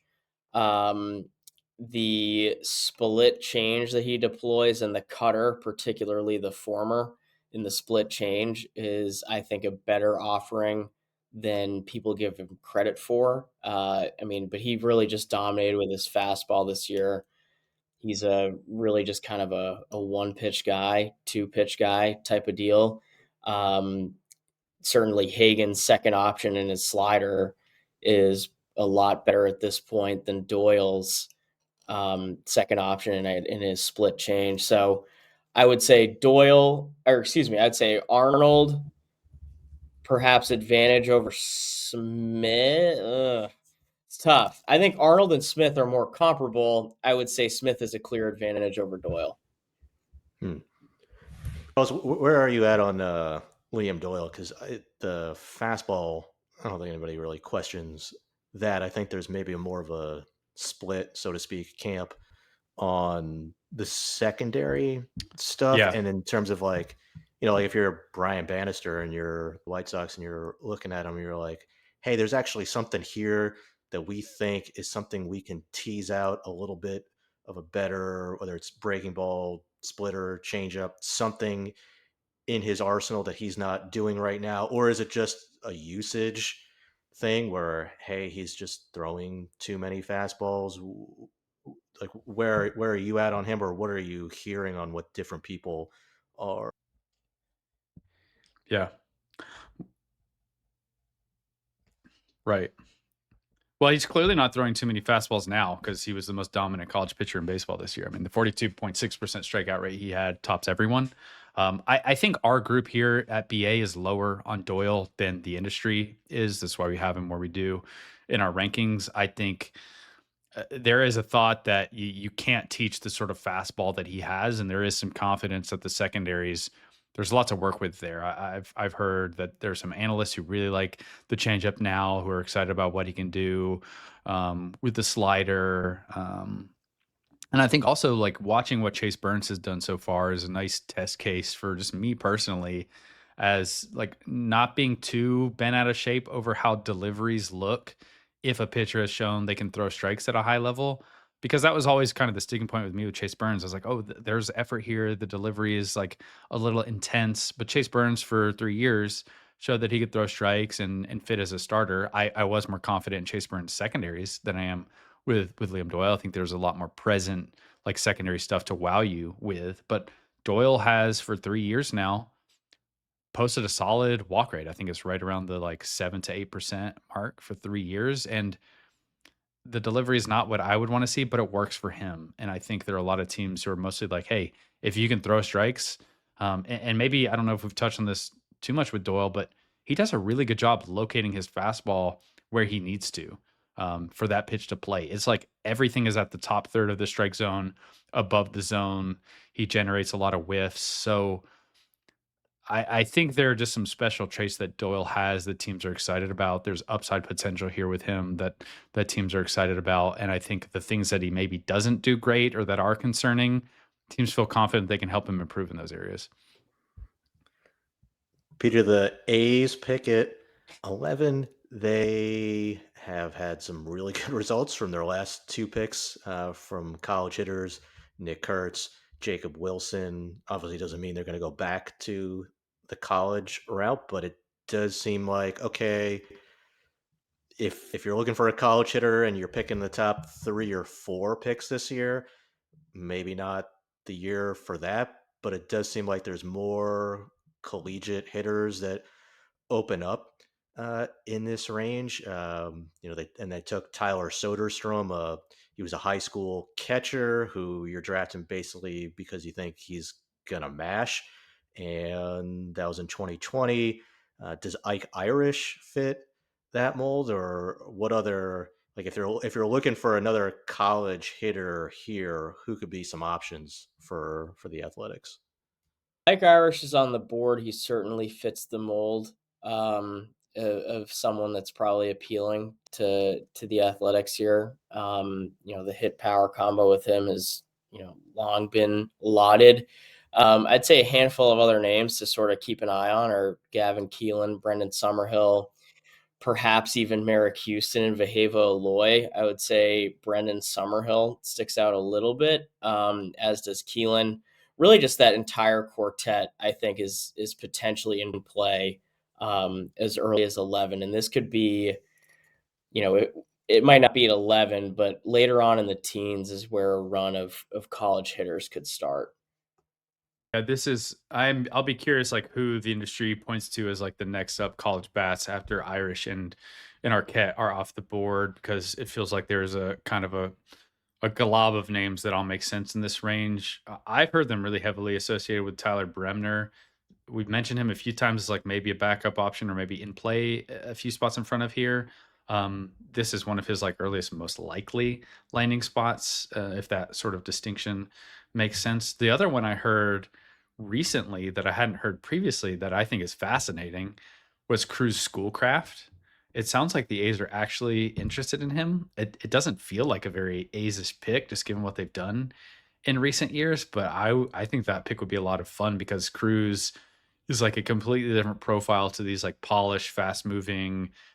I don't know if they're safe, but like Jacob Wilson and Nick Kurtz certainly feel like some of the safer profiles you can get in the draft. And Cruz Schoolcraft is like the antithesis of that, as this huge 6'8" prep lefty who has huge stuff but needs to come a long way just in terms of the consistency. So I think Schoolcraft, I think I mentioned it with someone else, Casey Cunningham, but Cruz Schoolcraft might have the single biggest range of outcomes because he could go in this spot, and he could go in the third round for similar bonus, just given how we've seen teams tackle pitchers. So keep an eye out for that one, even if he's maybe not the most likely here.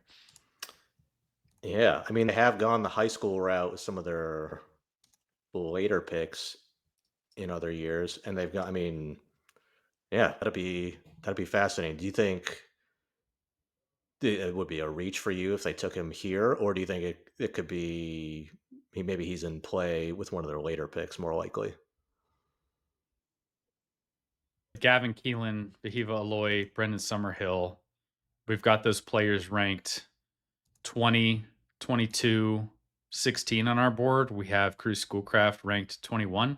I think it's a similar talent. I think most teams are just more hesitant with what they do with the pitchers. Cruz Schoolcraft brings you more upside than any of those college hitters. Just a lot more risk. So I don't think it would be a crazy pick on talent here.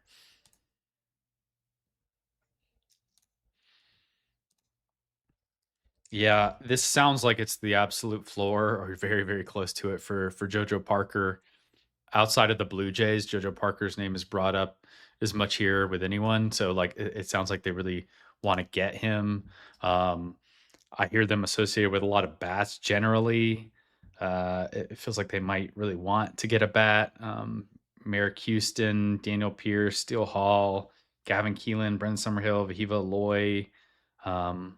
It doesn't sound like Cunningham is maybe a realistic fit for them at 12, which would be an obvious maybe tie in to make on talent and just geography, but it sounds like this is maybe not a landing spot for Cunningham.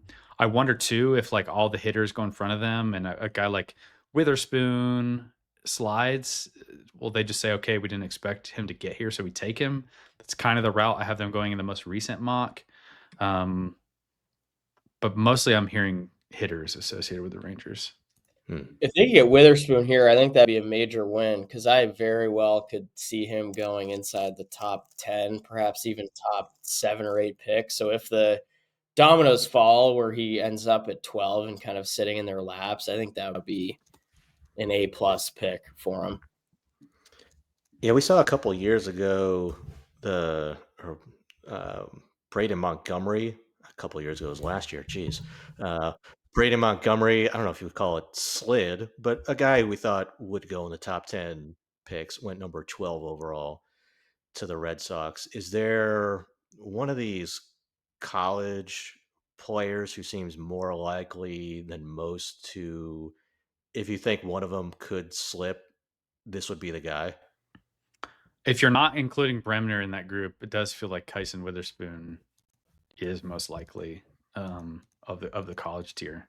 I just don't see a scenario where like Irish Ivar, Ketfall, the lefties seem to have more landing spots inside the top 10 than Witherspoon does. So probably that's kind of been my thinking. So I'd just say yeah to that.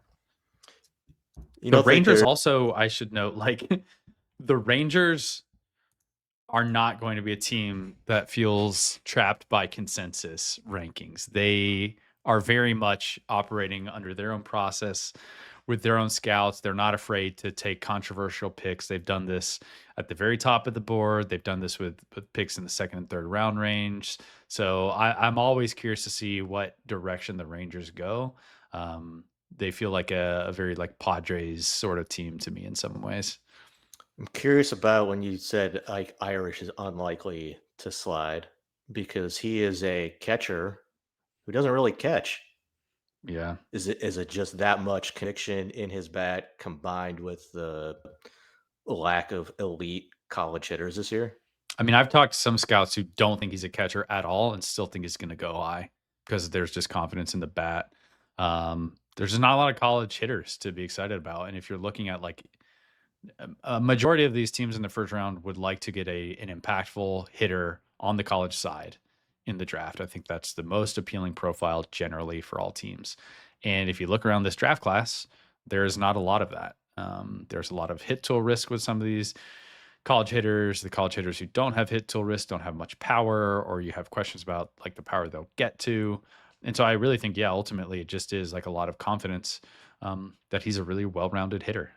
So I would like to see him continue to catch in pro ball because we've seen so many catchers in the past get knocked for their catching ability, actually make impressive strides and become better than we expected. I don't think Ike Irish is any worse a catcher right now than Austin Wells was as an amateur, and I think he's a better athlete with a better arm. So I would love to see him developed at catcher and see what he can do. And for me, like I like him either way. I think the bat is good enough to move off to another position. And the catching development question is an exciting one that would offer a ton of upside if he can stick there. Let's pick at 13. And last year, they took Peter Flaherty favorite in James Tibbs. I mean, does Tibbs have, is he offensively at least similar to Ike Irish? Is that the kind of profile he is, or is it a different type of offensive player? I mean, I think coming out of Florida State, it was, he was touted for his hit power combo as well. So I think that there are some similarities there in the well roundedness, at least in their respective draft years. But it sounds like the smoke around San Francisco at 13 is they're pretty honed in on the high school shortstop demographic. So it'll be interesting who's still available because, you'd be looking at, not necessarily a thinned out group, but Jojo Parker, Billy Carlson, Eli Willits, all probably are gone by this point. So that kind of leads you into tier 1B or tier 2 that includes guys like Daniel Pierce, Steele Hall, and Case and Cunningham. Um, Case and Cunningham is a really interesting one. He is, drawn comparisons for his polished hit tool and a plus hit tool at that to a favorite of ours, Ben and Kevin McGonigal. He doesn't quite have the impact that McGonigal did as a prepster, but I mean, the barrel sense is off the charts. The bat to ball skills are really, really good. He gets his barrel to all parts of the zone. Like he's a pro hitter. So I mean, it just depends upon which route I think San Francisco wants to go here with this pick. Steele Hall's a really interesting one. Steele Hall is going to be a really interesting name for a number of teams just because of the athleticism and upside that he has.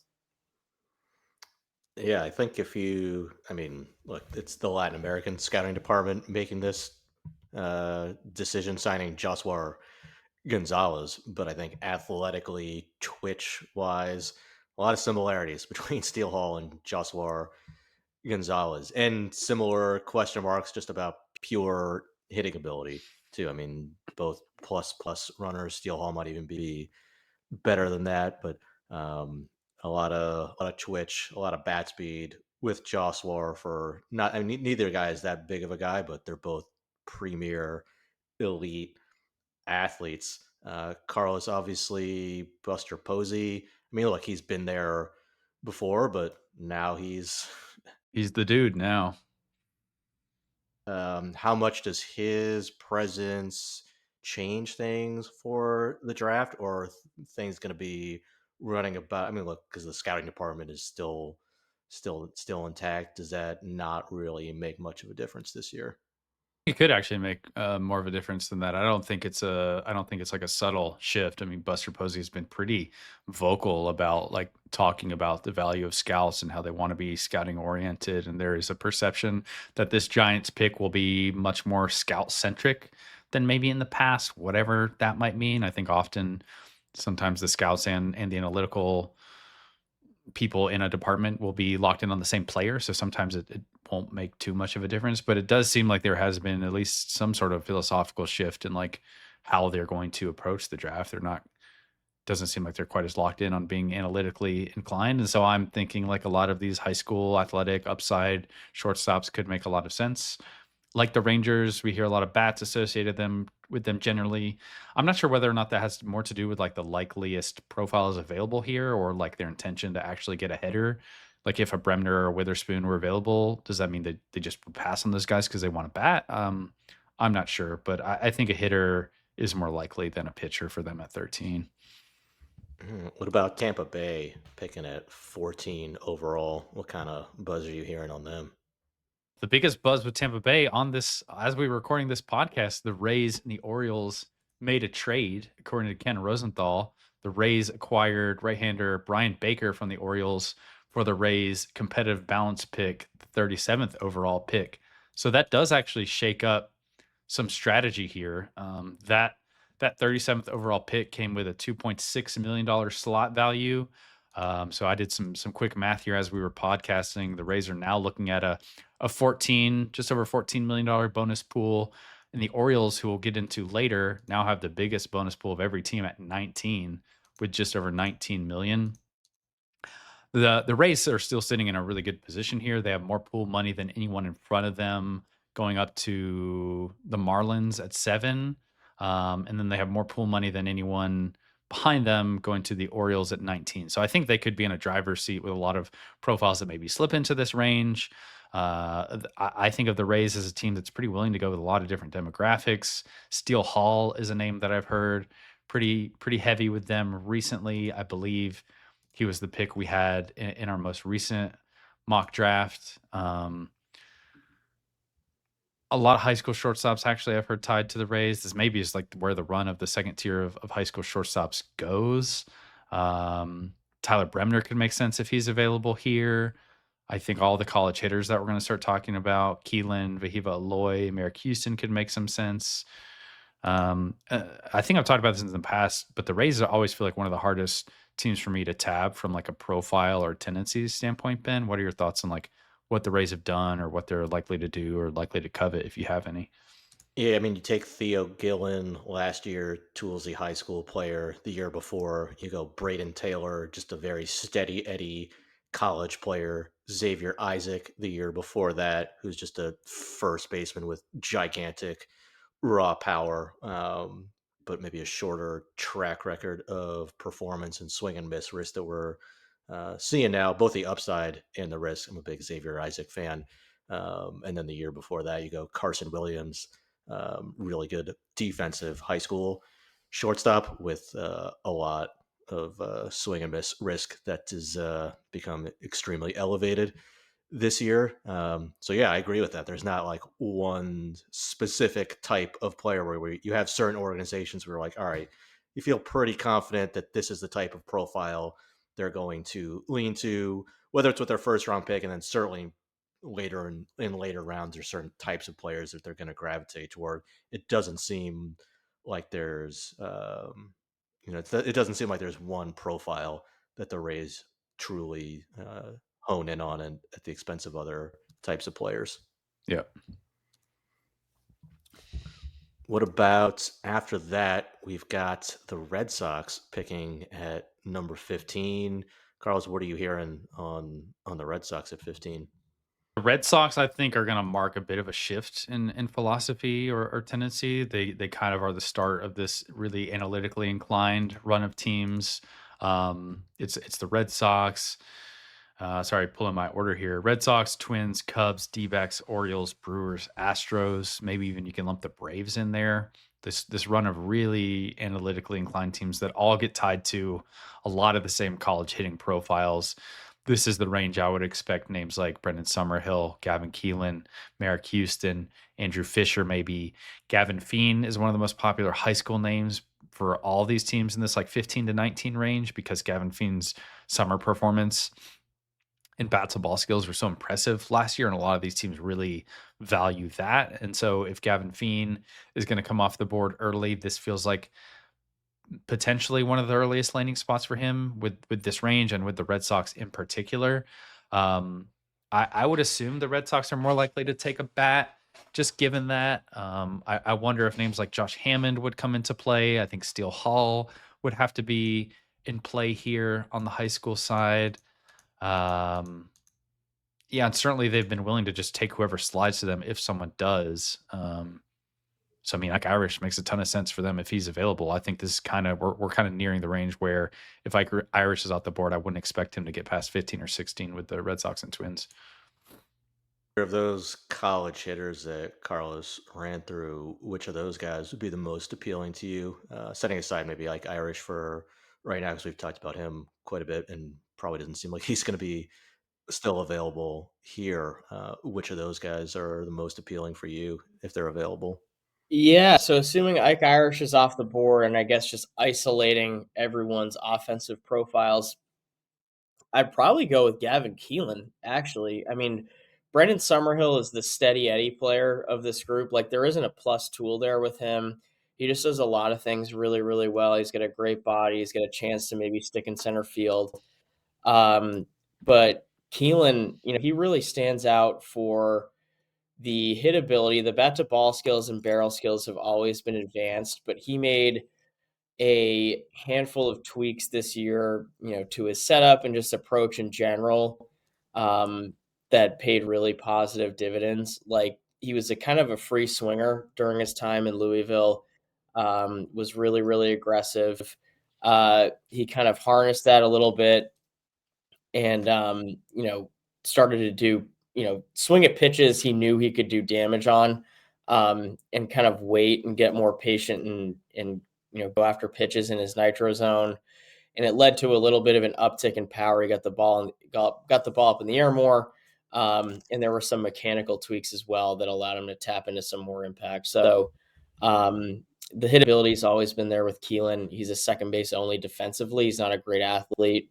The injury history, especially with his hamstring, is a little bit not worrisome, but somewhat of a wart. But I'd go with Keelan.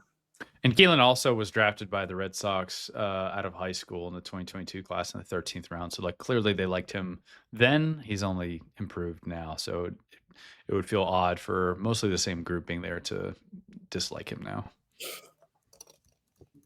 Yeah, it seems like those guys with pretty high end bat to ball skills, and then I mean, do you think Summerhill and Keelan certainly fit that bill? Do you think those guys have a chance for some untapped power potential to The for the Red one Sox to unlock a little bit more? Summerhill's a little bit more intriguing to me than Keelan for that because I think there's a little bit more physical projection with him. Like the body is a little bit leaner, taller. There's just more space for him to add mass. So I actually think Brendan Summerhill will be a really fun addition to the Red Sox, given what they've been able to unlock with their hitters. Although I think a lot of different hitting profiles are interesting to me with the Red Sox because they've done the add more power with Christian Campbell. They've done the power hitter who maybe needs to improve the approach a little bit with Roman Anthony. So like Luke Stevenson and Jace Laviolette would be interesting to me for the Red Sox. I don't think they're on those profiles. I haven't heard that, and I think they maybe would even be just out on those here at 15. But it's hard to be a hitter and not be excited about like what your life could look like after a few years of the Red Sox, given their track record. But I am a little bit more bullish on Summerhill's power upside moving forward than you might expect for someone who I think he had 4 home runs this year, and part of that is he just missed some time. But his raw power is like very unexciting currently. But I think his hit quality, his swing decisions In addition to just like the physical projection I see in the body could make you a little bit more excited about that. Upside and ceiling perspective, Summerhill has the clear advantage over Keelan for the reasons you said. Like the hit tool is already polished. I think there's room to add probably 10 or so pounds to the frame. You can develop the bat speed a little bit. You can develop the power. Um, I, I'm with you there. Yeah, he hit, just to make sure it's right. Yeah, 4 home runs, 44 games. Like I could see that, just that power production. He's never hit more than 8 home runs in a single season. So if teams are really valuing the performance and maybe less inclined to be bullish on a projection for power ticking up, that would be the one area where teams might say no. He just doesn't have enough impact for a right fielder because again, like I think he runs well enough to maybe you can squint say, can you play center field? But he's not really done that in college. So there are some like tweener-ish questions about Summerhill's profile, though he might be the best pure hitter on the board right now.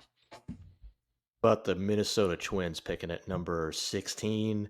They got some good hitters at the top of their farm system right now with Walker Jenkins, Luke Keyshaw, Emmanuel Rodriguez, Kalen Culpepper from last year's draft off to a nice start too. Do the Twins stay with a hitter, or do you think a pitcher could be in play for them here, Carlos? Pitcher I've heard tied to them is Tyler Bremner. So if he's here, maybe he could make some sense. Aside from that, I haven't heard a ton of pitching names. Like Gage Wood is a guy that we have not talked about that fits in this range on talent, but his medical questions, his lack of innings in general make him a very polarizing player for a lot of teams. And it's very hard to pinpoint exactly where he's going to go. And so right. Right. So maybe like the Twins, all their prospects are injured. So what's one more? Or you really need to just prioritize durability with the Twins. So like, would Ethan Conrad be a name that the Twins are out on because he has some injuries as well? But I think like the Twins model probably really likes Ethan Conrad, his hitting track record, his power. So I think players like Conrad and Wood come into play here because their talent fits, and there's a reason. Like if these guys had fully healthy seasons and we're just on the field more, both of them would have cases as being like top 10 talents. So you're starting to get into the range where all the players we're talking about are going to have warts that prevent them from being higher. I still think most of the like college hitters that we've talked about, Houston, Gavin Keelan, Vahiva Aloy, make a lot of sense. I wonder if they would be in on Steele Hall. I don't necessarily think Daniel Pierce would be a fit here. Maybe would be a little surprised if Casey Cunningham was a fit here. I've not heard too much on like Luke Stevenson or Caden Bodine, but I think Caden Bodine could also be a fit for a team like the Twins as well. Mm. Seems like they probably go. Oh, go for it, Ben. No, go ahead, Peter. No, I was just gonna say it seems like that this is where a potential run of college position guys starts and keeps on rolling. Or any of those names in particular that jump out for you, Peter? I mean, to our previous discussion with Keelan versus Summerhill, like if Summerhill's here, I know that he was the most recent guy to be mocked to Minnesota. I think if Summerhill's here, that's a really exciting and intriguing pick at 16. Vaheva Aloy is another one where if for some reason both Summerhill and Keelan are off the board, he could be a fit. But I have to imagine it would be one of Keelan or Summerhill again, depending on who's on or who's off the board. If they're around, that would probably be target number one. At least it would be for me. Name I'll mention here for the Twins that I think should be very much in play for them, potentially more with their second pick at, 35, 36. Devin Taylor. I have heard that the Twins really do like Devin Taylor. If he was picked here, it would be pretty similar to Trevor Larnach, who was taken 20th overall in the 2018 draft. Like Trevor Larnach was a hit power corner outfield profile. Maybe you're more bullish on Larnach's athleticism than Taylor, but like what's going to keep Taylor from going higher is just left field profile, doesn't run much, not going to offer a ton of defensive value. But I do think the Twins are one of the most enamored with his hit power combination. So if he went in this spot, it wouldn't shock me. Cubs pick after that at number 17 overall. Last year, Cam Smith. The year before that, Matt Shaw. Peter, is this a good spot for the Cubs to just keep that collegiate hitter train rolling? Yeah, I think it makes sense. Just given who's available and also the caliber of player available, I think they've long liked Vaheva Aloy. So whether it's him or Merrick Houston or a couple of other college position guys we talked about in this range, I think that Aloy is someone that stands out. He's a plus power guy with big time bat speed. No issue getting to it in game. There are some hitability questions there, but I think the biggest pleasant surprise with him has been his ability to handle shortstop in the direction in which his defense has trended since last spring. Like the clock has gotten better, the actions have. The arm might be a tick light, but I'm more confident now in his ability to stick at shortstop than I was at this point last year. That's for sure. He stack up relative to Smith and Shaw when they were coming out of the draft. Both, maybe those guys picked a little bit ahead, 13. Well, we don't know where Aloy is going to go yet, but how would you stack up Aloy compared to those guys? Well, Aloy won the Golden Spikes, and it's hard not to look at it a little bit with like rose-colored glasses when looking at what Matt Shaw and Cam Smith have done, and say that Aloy is probably third of those three, and that's not a knock on Aloy. But I did like Cam Smith a good bit, especially coming out of his Cape Summer. Felt the same way about Matt Shaw even before I got a number of live looks at him. So I'd put him right behind, not right behind, but I'd put him behind Smith and Shaw. But that's not to say I don't think he has the ability to be an impact big leaguer. Like it's the Um, plus power.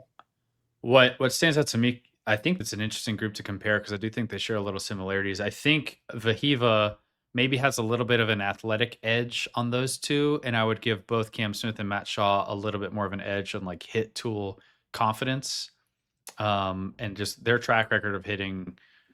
I guess Cam Smith, like he kind of reimagined himself in a year, and it was like pretty locked in his sophomore year. His first year, he had a lot of questions, um, but I do think Vahiva has like this appealing athletic foundation that you could build on. And if you're really confident in the steps forward he's taken offensively, I still have some questions about like how he adjusts to and makes contact with spin, I would say, but there's a ton of bat speed. There's a lot of raw power here. And he seems to be trending in the right direction on both sides of the ball. I think with Aloy too, probably not to the extent that well, not probably, not to the extent that Cam Smith was with the progress his hit tool made in the lead up to his draft year and during his draft year, but like the quality of at bat with Aloy consistently got better over the course of this season and even dating back to last summer. Um, I'm more concerned about his ability to pick up and hit secondaries than I even am someone like an Ivar Arquette. Like the hit tool concerns with behavior are more pronounced for me than they are with Arquette, but it's an appealing athlete. The bat speed is legit. It's plus raw, but most importantly, it's plus game. Like I just wonder whether or not he's going to hit enough and make enough contact to be able to get to it consistently. The one other name that I guess we should mention here is Gage Wood, because the Cubs, after all, were the team who took Kate Horton, who Mm-hmm. I mean, is always compared to Gage Wood, just given their trajectories, their similar question marks, and taking Gage Wood here at what are we at 17 for the Cubs?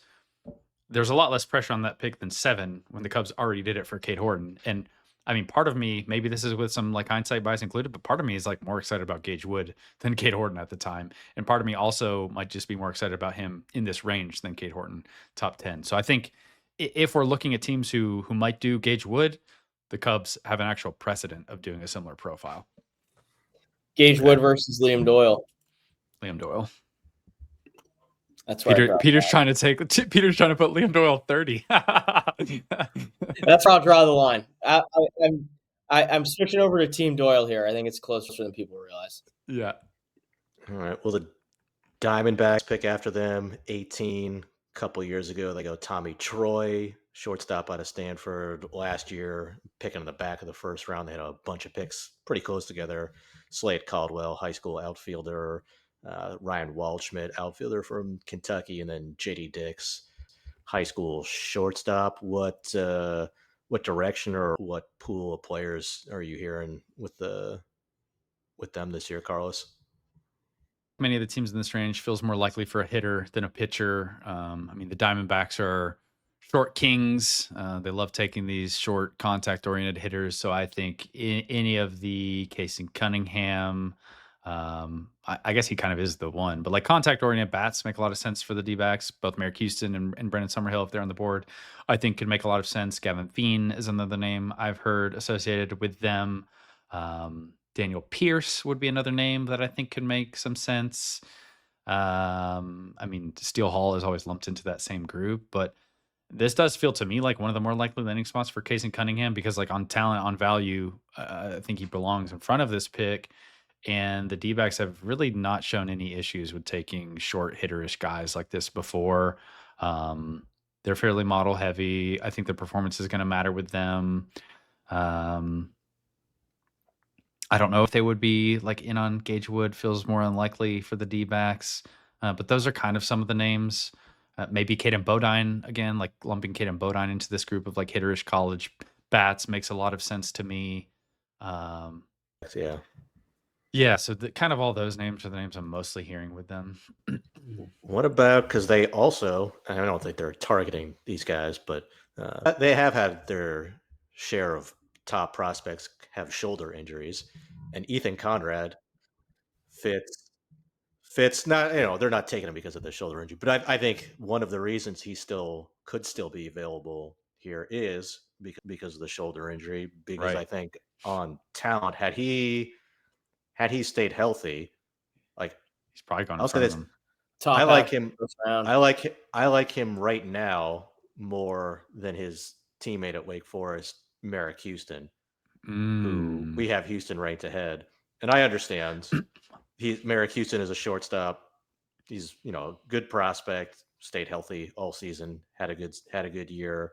Ethan Conrad's been injured, but I look at Ethan Conrad, and I mean he's got physicality, good swing, good contact skills, big power, good athlete, like runs well for a guy. I don't know if it's truly center field or more of a corner outfield guy, but I think he's a very well-rounded player who I believe in the combination of hitting ability and power. And you can't ignore the injury risk and the shorter track record with him relative to some of the other collegiate players who are ranked in the same range or who are ranked ahead of mhm. him. But I'd be very excited to get Ethan Conrad, especially at what I would assume would be an under slot deal, somewhere in that like 11 to Yep. 15 ish pick range. We don't think he'll go that high, but I'm a big fan of his. I think that you make a lot of really good points here. I think that the conversation between Ethan Conrad and Merrick Houston is one that's happening right now with teams, and that's partially caused kind of a little bit of a slip for Merrick Houston. It does seem like as teams are digging into his offensive resume, there are some question marks there that I know, Ben, you've kind of pointed out in the past that it also seems like I would say like a month ago, it sounded like Merrick Houston was pretty locked in to go in the 10 to 15 range. Feels like more like 15 to 20 ish sort of range now. So it's not a huge slide or adjustment, but it does feel like there are some teams who are picking around and wondering, okay, Merrick Houston, a lot of your impact was against non-conference. The home road splits are not quite as exciting as we want. He did have a spell in April where he was not getting a lot of extra base damage at all. And so I think you could be right on the money with a lot of teams preferring just the impact potential you're getting with a guy like Conrad. I've also started to hear recently too that Ethan Conrad is becoming a very popular name on underslot options. It makes sense for his camp if you kind of want to secure where he's going to go, eliminate some of the volatility that might just be included in his package because two of his seasons were at Marist. Teams are going to discount the performance a little bit against that quality of competition. He didn't get into the heart of ACC play with Wake Forest. So, like his performance numbers, his batted ball data all looks really good. But I think you could maybe say like it's against softer competition that a lot of these hitters we're talking about in this range. And I wonder to both of you guys, like how similar or different do you view Ethan Conrad compared to a player like Chase DeLauter? Because in my mind, I think they have a lot of similarities, both from the injury perspective, size, performance, power. Peter, I'm going to stall as I think about an answer. You know, the injury history, DeLauder also came from, even though Conrad is coming from technically Wake Forest, but DeLauder, James Madison product. I think there are some similarities from a tool standpoint. When all said and done with Conrad, he's got a chance for 3 above average or better tools with the run, hit, and power. And I think what's going to serve as a good anchor for him, and perhaps not just an anchor, but also a booster, given the fact that he didn't make it to the meat of ACC play this year with Wake Forest, even though he was off to an outstanding start, is going to be his wood bat performance, especially last summer on the Cape. He dominated the league from start to finish. He started the summer with Socrates in the Perfect Game League, and then he was a kind of an early to mid-season addition, tore it up, hit just a shade under 390, and he flashed the tool set that makes him such an exciting player. It's a big league body. He's a strong physical kid. It's a swing without a lot of moving parts. There's a feel for the barrel and also a feel for generating quality contact. Um, I think what's becoming an increasingly more interesting debate, at least with me internally, is like him versus Jace Lavalette. Yep. Mm. I would rather have Conrad, I think, just because the conviction I would have in the hitting ability. I think the tools are more similar than maybe people would think. So I think that's a good one. That's an interesting one. Where are you on that one, Peter? Like with all these debates and hypotheticals, I posed the question. I think you guys know my answer. It's really he's close. Conrad. I think he's Conrad. It is, man. Because with Jace, and I was talking to someone about it the other day. He's a 6'6" left-handed hitter. He's an Adonis in every sense of the word. That's one of my favorite words, as Los has pointed out. It's double plus power. He moves. Honestly, needs a cut or two of polish on the hit tool, is how Peter would say it. Get some Peter is Probably 2 coats of polish on the hit tool. But he moves exceptionally well for his size. Like, he consistently turns in plus run times. There's so much to like with him. But on the flip side, it's a stiff, almost robotic operation. There are some legitimate hit tool questions. I mean, JJ wrote about it earlier this spring. Exactly. Yeah, both. And I think let's fold in the Orioles here in this conversation, because we're getting into some of the players that I've heard them tied to. Jace Laviolette, Luke Stevenson are the 2 first-round college guys who have real like contact question marks. In-season batting average is like pretty meaningful in the draft, and both these guys have fallen under the threshold that you want to clear. Like we mentioned this a little bit with Vance Honeycutt a year ago, though his was more like a question mark of just like strikeout numbers entirely. The Orioles seem to be more willing to take on some of this hit tool risk if they're going to be able to get power and on base value. And also, we have to talk about now the game has changed with them with this trade that we mentioned. They are picking 19th overall, and they have $19.1 million in their bonus pool. Last year, the Guardians had the biggest bonus pool ever in draft history. It was just over $19 million, picking first overall. So the capital they have here in the back of the first round is kind of insane. They're picking 19, they're picking 30, 31, now 37. And they also have their second round picking at 58. So they're going to do a lot of damage here and get a class that everyone is excited about, no matter the area they go with. And the Orioles do seem to have like a more particular style of player they're willing to take than some other teams. So I cannot wait to see what the Orioles do. A lot of different ways that they can do it. So I'm with, like, leading into draft night, this has now immediately become one of the more exciting storylines to follow, and just how they pull it off. Because, like you said, it's going to be a class, regardless of who they end up taking, that at least on the surface and in the immediate aftermath, people are going to be really fired up about. They took Vance Honeycutt last year after he had a 30% strikeout rate at North Carolina, I believe it was. And then This year, I mean, ooh, it's been like I don't know if that makes it more likely for them to say, okay, we'll be willing to take a chance on a guy like Jace Laviolette if he's here 50%, isn't it? Right. And the for other the other thing too And is yeah. with I their mean, next it's a pick. 4% strikeout rate in high A this year for Vance Honeycutt. Oh no, he's yeah. Well, he's hit right now. He's hitting 175, 305, 272 in there we high go. A. Yeah, it's Well, you also don't need to go too far down to talk about another player they took last year, Griffo Farrell, 32nd overall.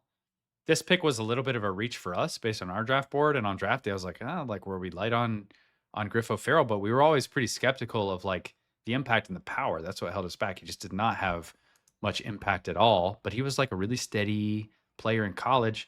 He also has really not been good in high A. He's hitting 208 right now with a 299 slug. 71 games. He has uh 4 home runs, 8 doubles. Like those are two. I wouldn't. Griffo Farrell doesn't seem quite as extreme, but they're like more extreme-ish offensive profiles the Orioles have taken, and they continue to get associated with the more extreme profiles available in this year's class. Jace Laviolette, Luke Stevenson, who we've talked about a little bit, Xavier Nines, who's like kind of that guy on the high school side, huge power, a lot of walks, real missed questions. Yeah, I'll be curious if they continue to go with that sort of because in the past, like the Orioles with Mike Elias, they take hitters at the top, they take guys with impact. It seems like power for them is like almost a requirement with their first overall pick. Um, they also have 7 picks in the top 100, and I think they have 5 in the top 60. I don't think they've taken a pitcher in that range. So over under on pitchers they take with their 5 picks among the top 60. Do you guys think they take a pitcher in that range? I think they yes, take one yeah, arm. Okay. yeah. When you Do you have this think many picks, it's like okay, even if you're concerned about the risk of pitchers, you have that many picks well, to alleviate some of it. right. Well, you say that, but also like they have had a lot of picks before. 2024, their first pitcher came at 127. They had 4 picks in front, all hitters. 2023, they had okay. I didn't go as quite as far back as I thought, but 63 Jackson Ballmeister. I think it's they haven't taken a pitcher inside the top 50 since Elias has taken over. I'll track back and just make sure that's the case. But if they do take someone in the top 50, it would be like new for this regime. Hmm. What about the Brewers picking at number 20? They went off the board last year. Surprised me taking Braylon Payne, high school outfielder from Texas, with their first round pick. It's typically been a college heavy team, typically a team that is looking for hitters who make a lot of contact, especially in zone contact, make good swing decisions, maybe not um, you know, necessarily huge power type guys. I mean, taken some of those guys too, maybe later on in the draft. But what players or what are you hearing on the Milwaukee, Carlos? Everything you said, like I did hear from some people who thought that like this might be the floor for a guy like Merrick Houston, who would fit some of those tendencies you mentioned. Caden Bodine gets heavily associated with them because he has maybe the best pure like contact skills in the class. And if you think the Brewers are a team that maybe wouldn't penalize power as much, his biggest question mark maybe wouldn't be an issue to them. It's interesting with the Brewers because I have heard them tied to both Caden Bodine and Luke Stevenson, who are very different catching profiles. Um, I've also heard them tied to Xavier Nyans, who has some more swing and miss questions. I've heard them tied to Gavin Feen. I've heard them tied to Jace Laviolette. Because the Brewers in the past have also been a team who like they seem willing to just kind of capture some of the players who slide who maybe weren't expecting to slide. The profiles are different, but if the Brewers at 20 ended up with Jace Laviolette, it would feel similar to me to when Garrett Mitchell slid to them in the middle of the first round, polarizing, toolsy college outfielders who have different offensive questions, but like pretty significant offensive questions. Um, I would think more hitter than pitcher. There are no pitchers that I've heard with them that I would really associate with them going for 20 here. But those are kind of some of the names that I would expect or don't know if I mentioned Steele Hall. Steele Hall would make sense to me. Dana I Pierce, was gonna say, Case and Cunningham. do you think this is the potential floor is an aggressive way to put it, just with any high schooler and Steele Hall, but do you think this is a sort of towards the back end of where Hall could go in the first? My assumption has been for a few weeks now that Steele Hall is going to go before Daniel Pierce and Casey Cunningham, and it feels like Steele Hall has enough potential landing spots throughout the teens that he's going to go at one of them. I do know there are some teams early in the 20s who would be thrilled to get Steele Hall.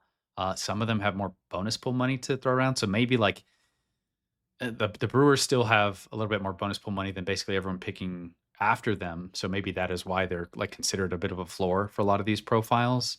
Um, but if you slip past the Brewers, and your Steele Hall or your Daniel Pierce or your Casey Cunningham, like teams like the Royals, Tigers would be pretty decent places to fall, just given the pool money they have to work with and their like tendencies.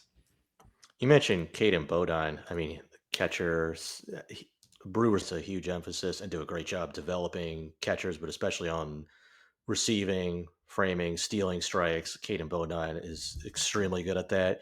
He's also an extremely high contact and in zone contact guy. I feel like he checks a lot of boxes the Brewers look for. I don't know if they want to take a catcher with their first round pick necessarily, but I would not be surprised to see him being a good marriage with Milwaukee. We just finalized our tool grades for the top 200 players on our board. That's out as you guys are listening to this podcast. If you want to see the final update, and we have exactly 2+ hit tools. One of them is Casey Cunningham. The other is Caden Bodine. So, All right. What about the Astros at 21? What's the buzz on them, Carlos? yeah, so I hear the Astros linked to maybe more players than any other team in the first round. I think part of that could be because they don't have a lot of pool money to work with. They've got just $7.1 million. That's, I believe, fourth lowest. They don't have a second round pick. They're another team that feels more hitter heavy. We've been saying this for a long time now, with a lot of these teams feels more hitter heavy. I've heard them tied to Xavier Nyans. He's the pick now. I think Ethan Conrad can make a lot of sense for them as well. Sean Gamble is a name that I've heard tied to them. This feels like one of the higher potential ranges for a guy like Gamble. Speculatively, names like Cunningham, Slater DeBrun, who we haven't talked about on the high school side, starts to get appealing in this range. Gavin Feen, Andrew Fisher, Cam Canarella, like pretty exciting college hitters with different defensive profiles. I don't have great confidence in the Astros, and this is probably the range where you kind of lose confidence in general. Sure. But I wouldn't be surprising if the Astros like were a potential landing spot for one of those like Braylon Payne-esque wild cards on draft day. Would be a fun developmental pairing here. Given what Dana Brown had done in the past with pitchers with Atlanta, like I have heard teams mention Gage Wood as like a fit for what he likes, and I'm assuming it's like basically fastball shape there. But yeah, I've heard the same as Peter. It sounds like hitter for them. Well, the the Braves pick right after them at 22. Is it going to be kind of a similar mix for them? Speaking of Gage Yeah, Wood.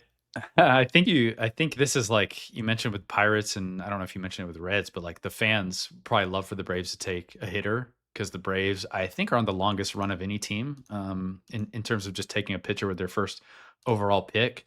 Because of that, they're such a common landing spot or a potential landing spot for basically all of the pitchers who are not in that top 6-ish group of arms we have that we expect to go before the top 15. So like Peter just mentioned, Gage Wood would make a lot of sense. Cruz Schoolcraft would make a lot of sense. I've heard recently that like Anthony Ianson is a pitcher who they really like. This feels above his range on talent, but the Braves have also been a team that is perfectly willing to take guys on a deal here in this range and move some money to some preps they really like later.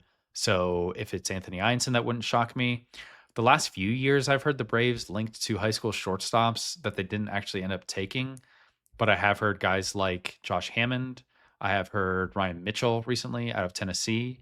Um, I think Daniel Pierce could make sense if he's on the board here.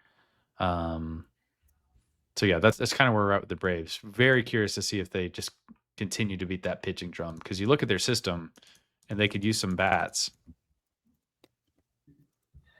It's interesting with Ianson because it seems like, and I think you noted it in the mock or somewhere, but if the fastball quality with him was just a little bit better, this feels like it would be a really, and it still could be a landing spot for him, but the fastball quality with him for me at least is a little light. AJ Russell's an interesting wild card name to consider at this point. I think for me that's a little bit rich just given the injury history um, and sort of the lack of track record. But I mean, if you're talking about fastballs and particularly fastball shape and under the hood traits and just the quality of the pitch in general, like it's a 70 with Russell, just like it is with Wood.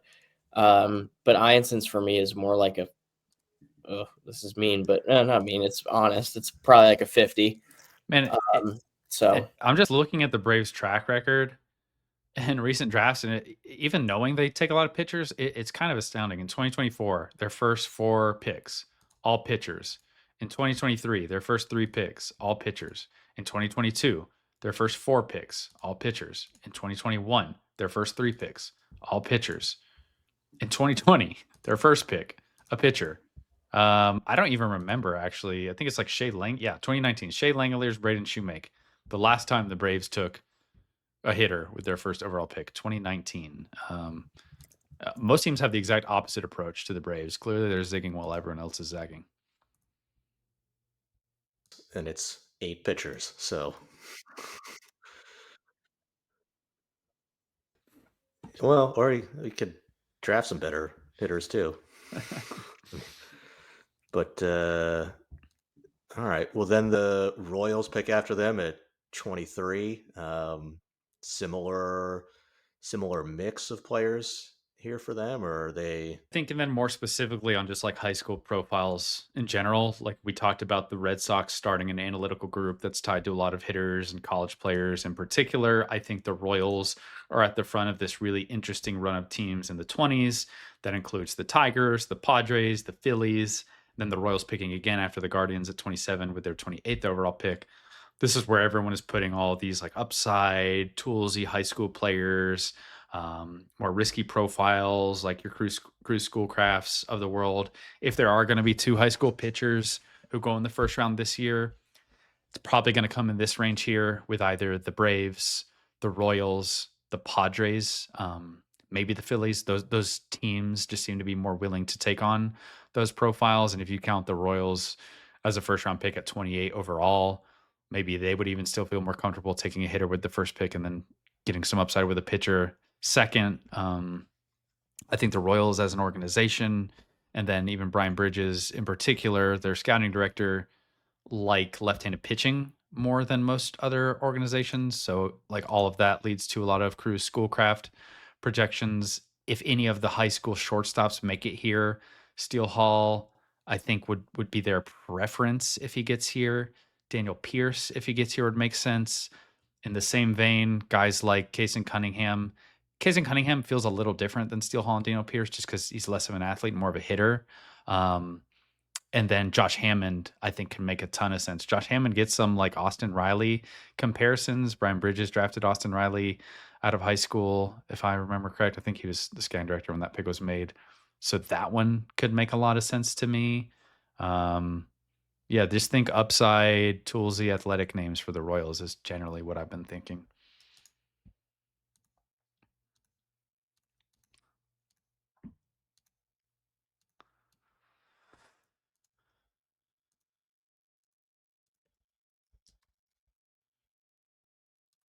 Does come with some swing and miss risk, and then maybe some question about where he plays. But like when he gets into it, I mean, it looks really good with power to all fields. Does Mm. he either fit here, or does he even still an option at this point on the board? You think? Yeah, I don't know if Nines is a fit for the Royals or not. I haven't heard that in particular. It's weird because Nines, I hear him associated with more of the analytical teams than some of these like prep hunters in the 20s for whatever reason, which maybe is not super intuitive. I think there's a decent chance that Nines goes before or after this pick on an overslot. I mean, I'm assuming he's going to get paid pretty good wherever he goes. His name has not come up as much as I maybe would have expected in this range. He's hard to pin down though. Okay. Well, yeah, you mentioned the Tigers. I mean, they pick at 24. It seems like they've taken a lot of hit-oriented players, especially on the high school side. Oh, well, Max Clark does a little bit of Mhm. everything, but Right. certainly more of a hit over power type. Kevin McGonigal. Do you see them going that same direction this year with their first pick? Yeah, I've heard them again. Maybe it's because they've done this in recent years, but they're associated with a lot of high school players. Slater DeBrun is a common one. Case Cunningham, if he makes it here, it feels hard to see Case Cunningham lasting much longer than this pick. I look down at like Cunningham's maybe floor and think like if he gets to the Tigers, he makes sense for them. There's no way the Guardians would pass on that kind of a hit tool, right? Like he screams like a Cleveland Guardian type if he's actually there. Um, Trying to see if there are any other players that make sense here for the Tigers, but yeah, I hear them with a lot of high schoolers. For the Tigers, yeah. Yeah. I really Um, like Cunningham. I I feel so confident and supremely confident in the hit tool and that he's gonna hit at a high level throughout professional baseball. Like, if I were the Tigers or really any team and he's there in this sort of ballpark range, I'd be really, really fired up. Like, I love the swing. It's quick and efficient. The adjustability is there. The barrel sense is outstanding. I'm a huge fan. two other names I've heard linked to the Tigers are Coy James on the high school side, North Carolina shortstop. I mean, he has that sort of hitterish profile. And then Riley Quick, who's very different profile. I don't necessarily think Riley Quick would be for this pick. They are picking in the comp round, and I think on talent, Riley Quick maybe fits there better, just given some of his question marks and the lack of strikeouts that he had this year. But those are two other names I've heard linked to the Tigers.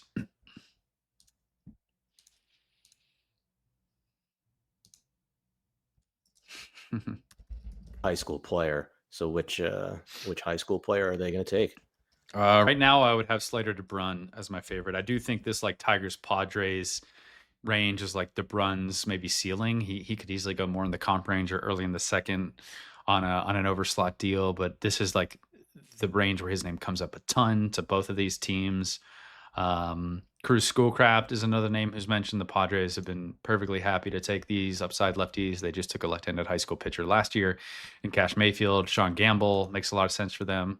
I think I've heard them tied to him specifically. I think Josh Hammond could make some sense. I've not heard him specifically tied to the Padres, but I think that one could make sense. Yeah,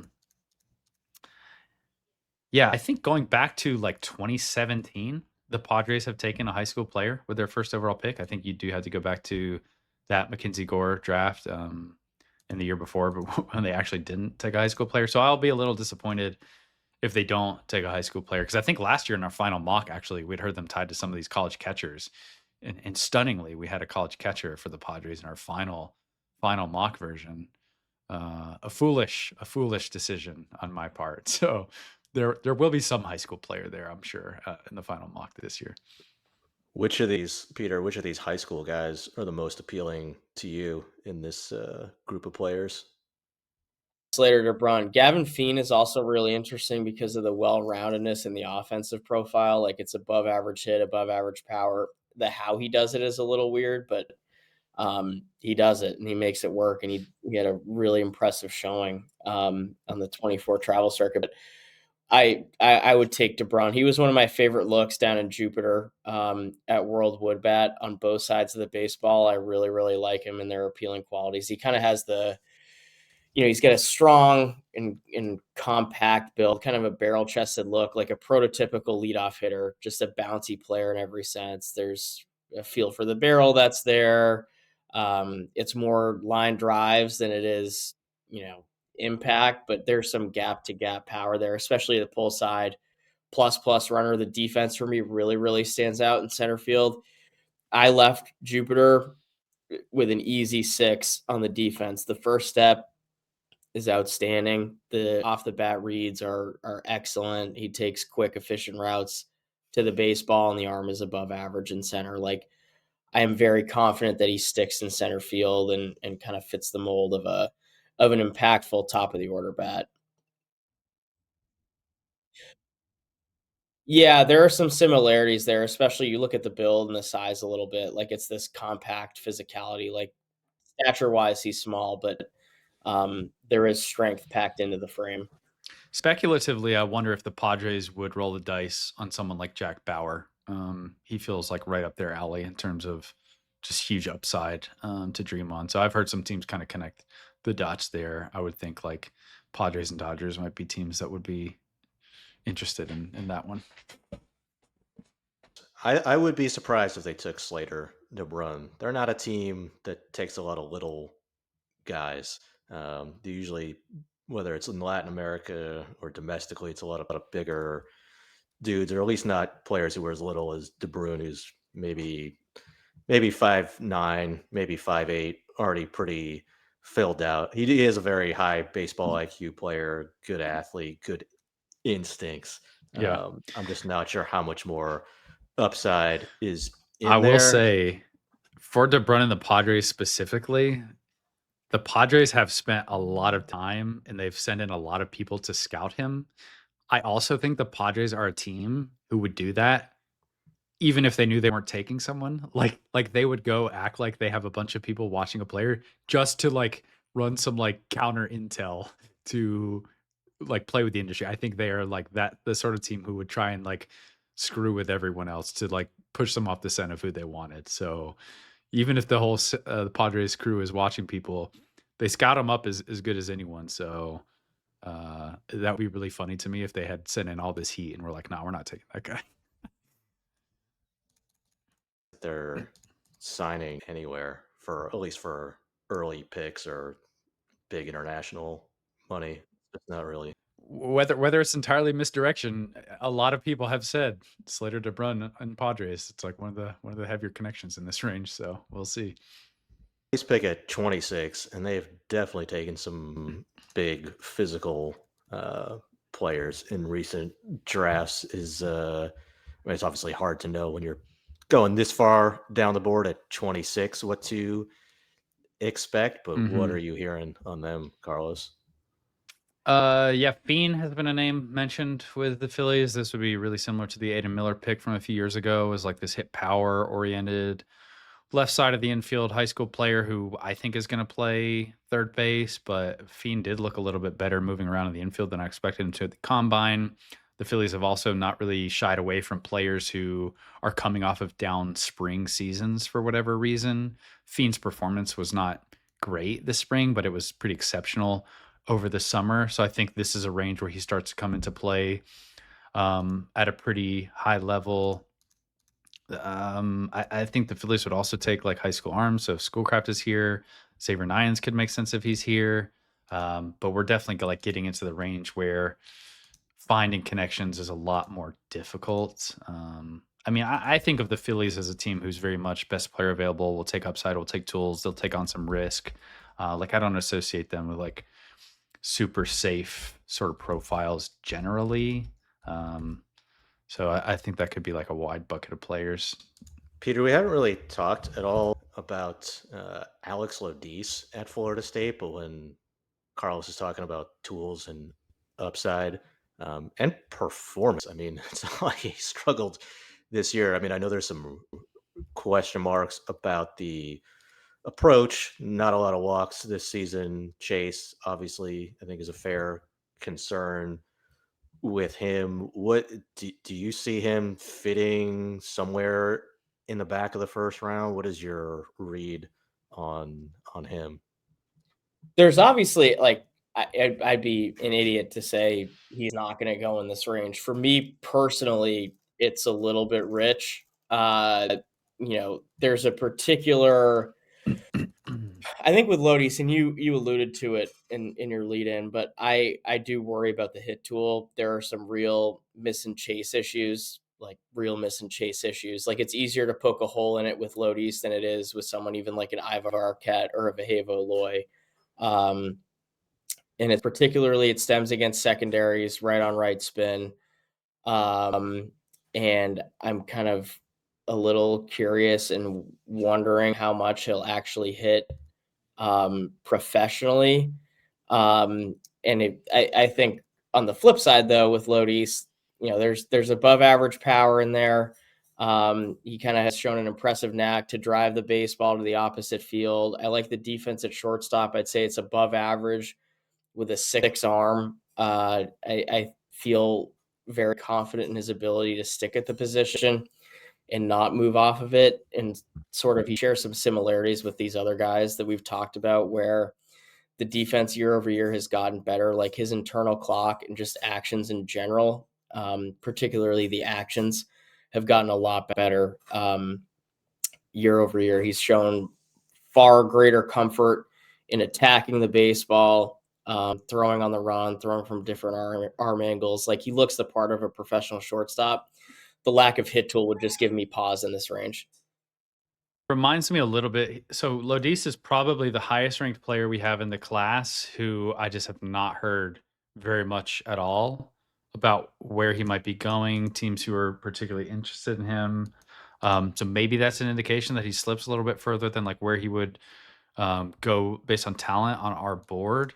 When you describe his offensive profile, Peter, I think of the Nationals because last year, two of the hitters they took, Seaver King, Caleb Lomavita, share some similar traits in terms of their just aggression on swing decisions. And the Nationals took those players thinking they could help improve some of that pitch recognition and then build on like the athletic foundation that they had. So I wonder if that would be a player that the Nationals would consider.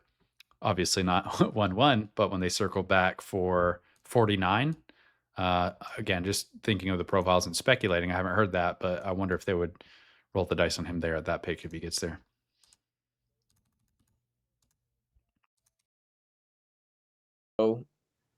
Pretty impressive, at least for me. It's not unbelievably loud. Like if you kind of push the hit tool to the side for a second, which is a dangerous activity. But when focusing on the impact, like for me, it's comfortably 55 power. And he's also shown a knack for pulling the ball in the air. And I think his average launch angle on hard hit balls was something like 17. So he's optimizing his launch angle. I just if he can hit it all, it becomes a way more appealing and exciting profile. I'm just very skeptical of his ability to do so. Okay. Well, probably not going to the Guardians at 27 then, it sounds like. Who who are the Guardians potential candidate pool for this back of the first round pick? For all of the reasons that we mentioned him as a good fit with the Brewers, I think if Caden Bodine is available here for the Guardians, he could make a lot of sense. Like a lot of the analytical inclined teams that like contact skills are drawn to Bodine. The Guardians check those boxes. He's a switch hitter, so not specifically the left-handed hitter, but I think when JJ was doing some just draft trends research, the Guardians have been the most heavy on the hitters they take have to be left-handed. I think it's something like a 70% rate of their hitters in the last 5 or so years of the draft are left-handed hitters. America too, it's a ton of left-handed or Right. switch hitters. So they clearly value that. They factor age in to like one of the stronger degrees with teams. They're not opposed to players who maybe lack power. So Cam Canarella is a guy that we have not mentioned who I'm kind of staring at and feeling like he makes a ton of sense. One of the better pure hit tools in the class. Some real question marks with the power that he's going to get to. I think it's well below average power with a wood bat. Some real question marks with what the arm is going to be. He's dealt with an injury for basically 2 years now and was never fully healthy on the throwing side, but he also has a chance to be a double plus defender in center field if he's an above average hitter and he's a plus runner. There are still a lot of things to like there. I don't think it's all that different from like an Enrique Bradfield sort of profile. He went in this range early on. Bradfield actually does have a good arm, but yeah, he makes sense to me.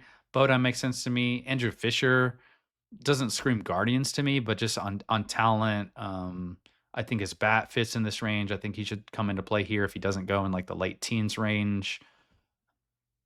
Yeah, Tennessee first baseman Andrew Fisher. Sorry, um, I think we haven't mocked him there. I don't think at all. But Slater DeBrun would make a lot of sense here for the Guardians.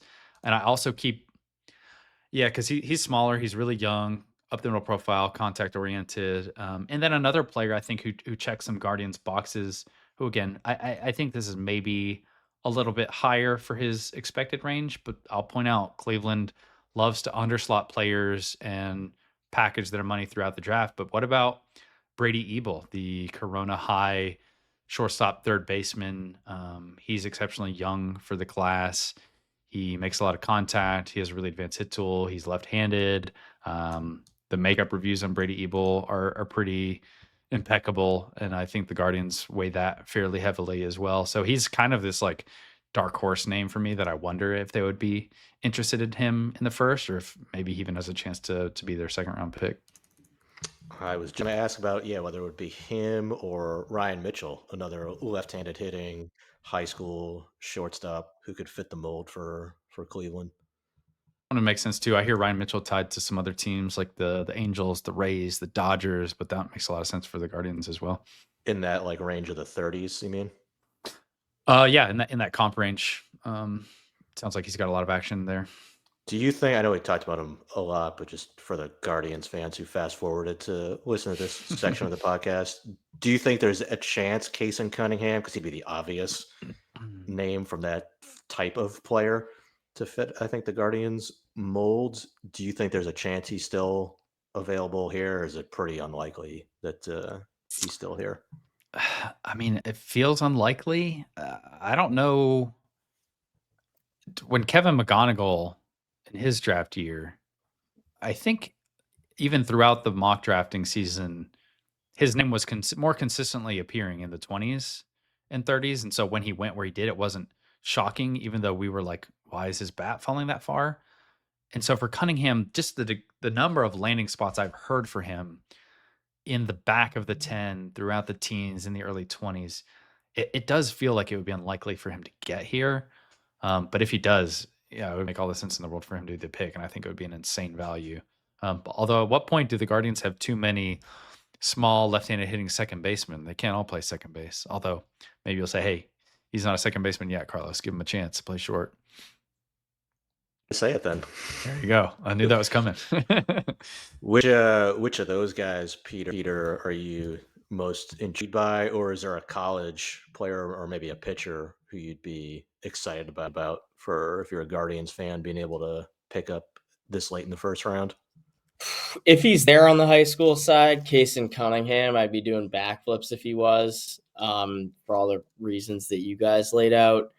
Canarella is an interesting one, and he's sort of become a more polarizing one as the cycles progressed. Like, there are 230s right there with him, or there with him right now with the arm and the power. But he does have a chance, like Carlos said, to be a double plus defender in center field. He's a plus runner. He's way better a runner than his lack of stolen bases indicates. And he has this appealing kind of, you either got it or you don't quality of his ability to be a playmaker. It seems like when the lights are at their brightest. And I think there's something to be said for that. It seems like whether it's making a big play defensively or coming through the clutch hit offensively, he's done that time and time again for Clemson. But like if Ethan Conrad's here, he would be someone that I'd be excited about. And then, to our point about him versus Chase DeLauder, Right. Yep. Those comps would go crazy if that was the pick. say that would really take off if he was the pick. Devin Taylor would also be someone that I like here. When you talk about hit power blends on the college side, Taylor is right up there with someone like an Ike Irish, maybe to a little bit of a lesser degree. But I mean, he's hit everywhere and has hit at a high level. The detractors with him are the body and the left field defense.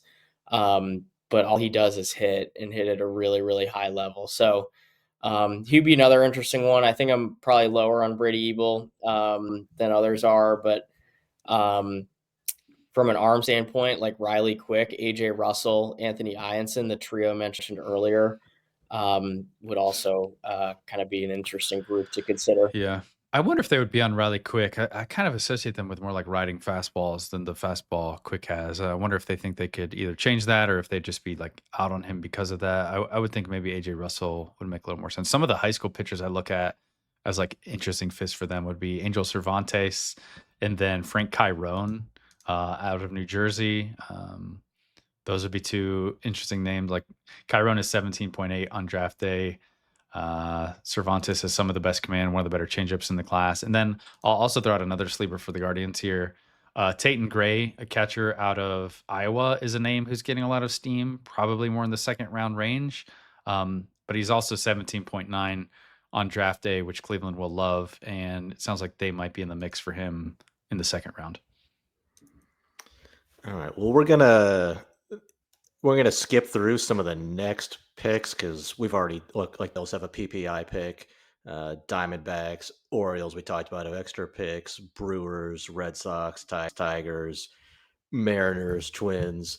So these guys all have a bunch of extra picks. Definitely can change how they're going to strategize through their bonus pools and their pick selections. But after that, at 38, the Mets, 39, the Yankees, 40 and 41, the Dodgers. They're picking a little bit later than they normally would for their crime of spending too much money on their payroll. We'll start with the Mets at 38. Carlos, obviously, when you have 37 guys who are going to go off the board ahead of you, it's a little bit tricky to project. But we know some of the habits and history of whether it's David Stearns or Gross drafting with their teams.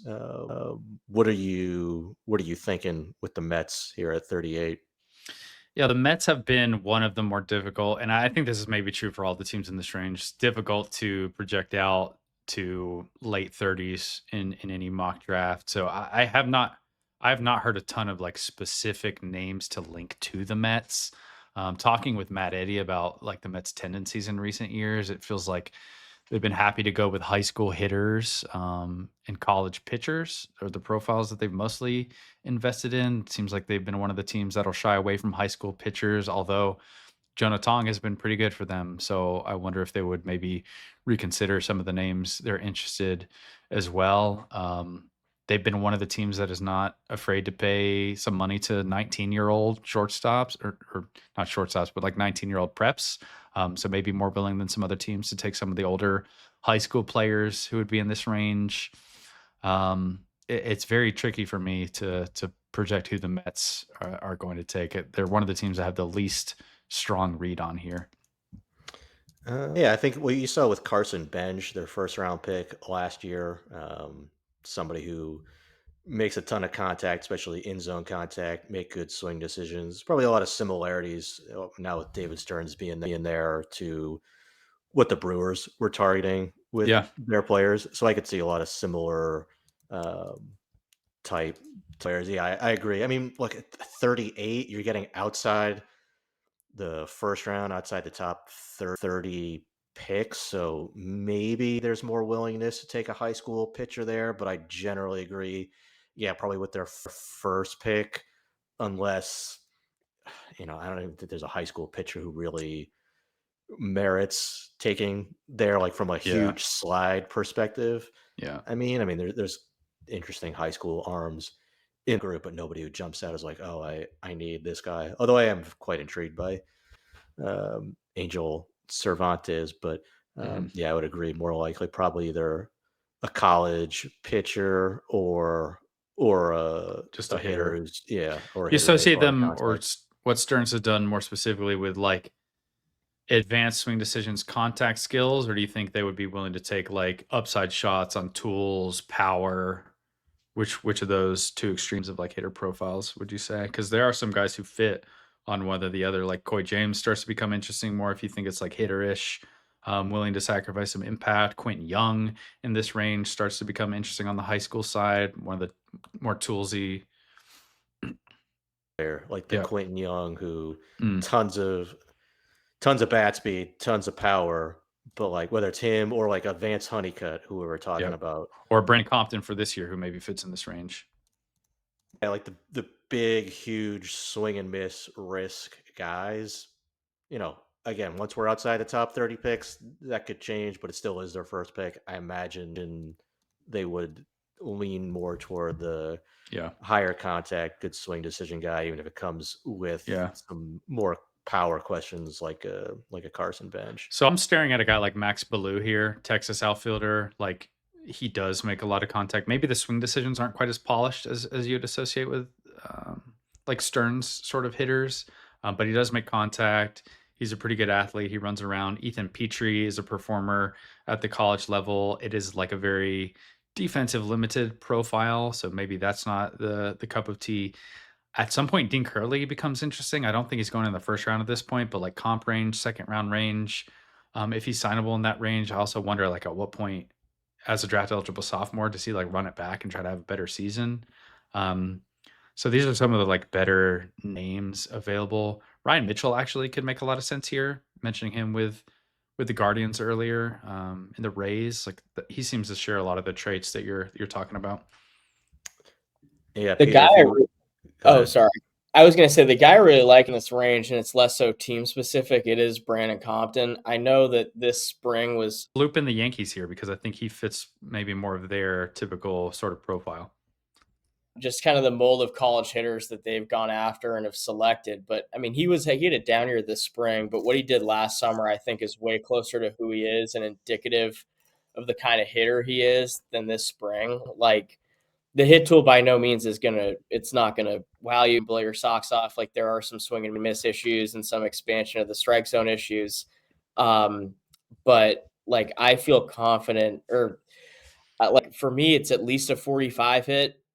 I left the summer saying it was 50 hit and 65 power, and like I'll get into it now, but the power with him is undoubtedly the calling card. Like it's double plus raw. I feel confident that he's going to get to it and hit enough to get to it in game. He routinely generates quality contact. He's a has a huge ultra physical build. He almost looks like a linebacker, and I mean it in a positive way. And he moves sneaky well for his size. Um, he's not a burner by any means, but he's obviously not a clogger either. It's just a ton of bat speed, a ton of physicality. It's a really strong swing. He can hammer the baseball to all fields. I think if he's there in this 38 to 40 range, especially with the Yankees at 39, I think that he would be a really interesting guy to look at. Yeah. Yeah, last year, I mean, the Yankees picking at 39, and they don't pick again until 103. Mhm. So, not they're probably not going to be in our favorite draft list for our top 5 favorite drafts Yeah. day They have the after. smallest bonus pool, some of the least amount of capital in the draft. Their $5.3 million bonus pool is the equivalent of basically slot value for the 13th overall pick.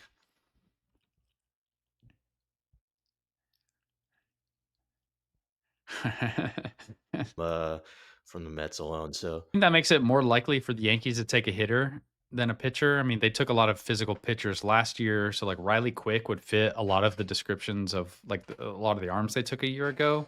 But I wonder if you have that little capital, you're not picking again in the second round.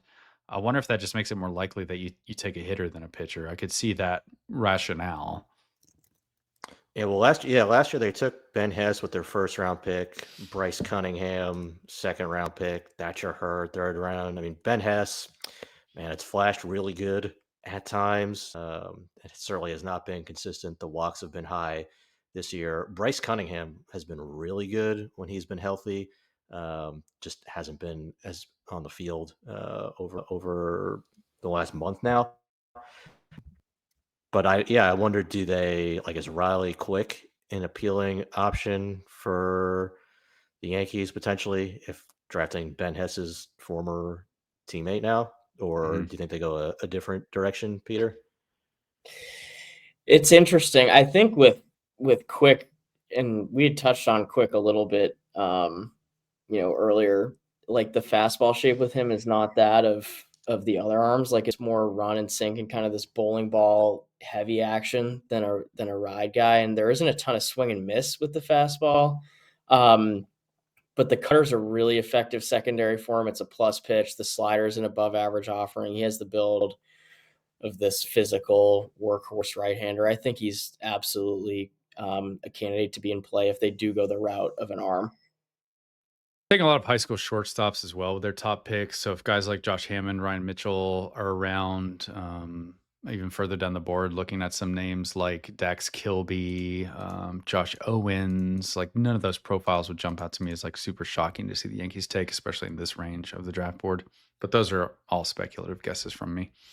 Oh, this could be hard just because of where he ranks on the final BA 500 and also where we're at. But Josh Owens has been a huge helium name recently. What do you think could be his realistic ceiling? 28 with the Royals is what I think would be his realistic ceiling. I think the Royals are all over that one. Love it. All right, we'll finish up with the Dodgers. They have 2 picks back to back, 40 and 41. What types of players or what direction do you think they're going to go with those 2 picks, Carlos? Patrick Forbes. I'm begging them to take Patrick Forbes. We've had Patrick Forbes at 40 for months now with the Dodgers, and I know Dodgers fans who are checking out our mocks are like either pissed that it's only been one name for the Dodgers over and over again, or they're like convinced it has to be Patrick Forbes because I've had him there. The reason he's there and he's been there is because I hear they really like him. I hear they scouted him heavily down the stretch. And at this stage, it's so rare to feel good about a player team connection that I don't feel like it's worth going off that name for someone that I have less ties to. So like he's been there for us for a while. I think it makes a lot of sense for what the Dodgers have done in the past. They've taken pitchers like this. I mean, even out of Louisville, I'm blanking on his name, right-handed pitcher with some starter reliever questions at the time, who they took in the first round. Oh, it's not that far back. If you guys have their draft board up, but Forbes is a name I've heard with them. Ryan Mitchell is a name I've heard with them. Quentin Young gets associated with them quite a bit. Like the Dodgers seems to always be associated with these really athletic, toolsy upside plays. That's what we're hearing a lot of them recently. Bobby Miller. Bobby Miller, yes. Bobby Miller would be like the comp here for Patrick Forbes. I think Patrick Forbes halfway through the season was looking at a top 25 pick, and then he really struggled with control down the stretch. He had a big outing that was kind of in lockstep with the NHSI in North Carolina, where a lot of people went in and saw maybe his worst start of the year. And so while like I think there's a possibility he could go in the top 30, we have not mentioned him until now. But he really does have one of the more exciting fastball slider combinations in the class. It's just a matter of like how often is that going to be over the plate? How many strikes is he going to throw? Is he more starter? Is he more reliever? And the Dodgers seem to have had some success with those sort of profiles. So I want to talk about a fun developmental pairing. Like this fits that to a T. Like plus fastball, plus slider, good athlete, pretty low mileage, moves really well on the mound. He's a little bit of a spray gun command wise, which is a bit of a wild card. But like Cam Leiter is also an interesting name. I feel like Yep. as akin to JJ's pick in the staff draft. Like Yep. if Cam Leiter threw this spring, there's a chance we're sitting here talking about him as a slam dunk, like top 25 overall pick. The stuff is that good. But you want to talk about a spray gun, like the command and control are lacking, but the stuff is huge. Like he's got a chance for 3+ or better pitches.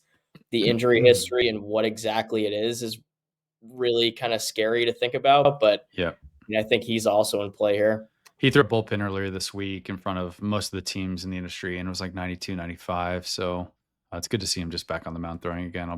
I think he's a wild card that could be in play for a number of teams in this like second, third round range because the stuff when he's healthy has been as good as most pitchers in this class. Position player wild card here. I assume Josh Owens potentially fits. What about someone like a Jordan Yost, who's long been like a big helium name and a popular one on the prep side? I think actually we have heard Yost tied to the Dodgers. Yeah, those could easily make sense to me. Good ones. All right. Well, that was a fun rehearsal to walk through, guys. I'm gonna hit record now, and we're gonna get started with the. I would quit. I would walk out. We would not have a draft. Gatorade bottle would go across the room. Sorry, guys. Staff draft is the last one. You're not going to hear Ben's thoughts on the draft pre. Um, I know some people in our audience really love the long episodes. So how about nearly 3 hours of draft preview for you? I know when I was just a subscriber and a listener, I'd be doing backflips if I saw a 2 hour, 45-minute podcast in my Apple podcast feed or wherever I got my podcast. So I love Someone who's listened to every second of this podcast. If you're still here with us and you've heard every team, you are a real one. Amen. No, I'm excited. You're going to be so you're going to be on the draft show, Carlos.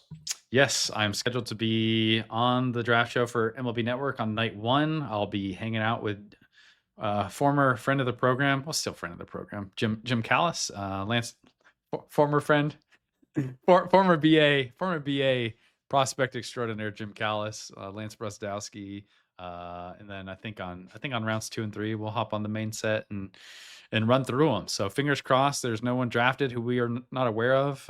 Looking at you guys, Rangers and Padres, and then hopefully we'll have a fun time and see what actually will happen, because hopefully it's been clear throughout this, but there's plenty of uncertainty and we never know what's actually going to happen. And it's always fun to see who actually are the picks. So can't wait. Nice. Well, you always crush it on the broadcast, so I'm always excited to see that, and excited to have our 2026 list coming out right after the draft. I can't wait to read your 2026 mock as soon as the draft is done. Well, I might have to consult with my underclass scouts here and figure out who the best names are, because I know for anyone who is just full draft 100% of the time, Ben and Peter are going to have you guys covered. As soon as the draft is over, we're flipping the switch. We'll get you up to speed on all the names you need to know for 26, which, I mean, not to knock the 2025 class here on the eve of the 2025 draft, but the 2026 class is sounding pretty fun. So yeah, any final comments for either of you guys on expectations or thoughts, or just anything I want to leave people with before we get out of here? Peter, how about you first? Blast. It's one of my favorite individual podcast episodes to record each year, and this one lived up to the hype and then some. I think as I've come away with throughout the entire cycle, and especially recently when talking through these guys, it could go in so many different directions and go haywire quick. I'm just excited for Sunday night to arrive and the picks to actually be announced so we can actually analyze everything. But yeah, no, it was a fun episode and a fun draft cycle, as it always is. And it'll be kind of strange to turn the page, but also exciting. So bittersweet. Ben, how Yeah, about you? No, it's great. I mean, it's as you guys can probably tell, we could probably talk. These guys could talk about it. I couldn't, but Peter and Carlos could probably talk about every pick as they. No, I could not talk about every pick as they happen. 10 rounds into the draft, and for all the over slot guys, the depth and detail of knowledge that you guys have on all of these players is always impressive to me. Well, thank you for the kind words, Ben. But you're shorting yourself a little bit. I think you could Yes. hang right with us. But that's all I've got for today. Again, thank you guys for hanging out. Thank you for listening to this beast of an episode. Thanks for supporting Baseball America and subscribing to the site and really allowing us to spend 3 hours of our morning on a Thursday. Or I guess our afternoon now on a Thursday. But we really, really appreciate the support. Hope you guys have a great draft day. Hope your favorite team takes your favorite prospects and it all works out really well for you guys. But for Peter, for Ben, I'm Carlos. So long, everybody.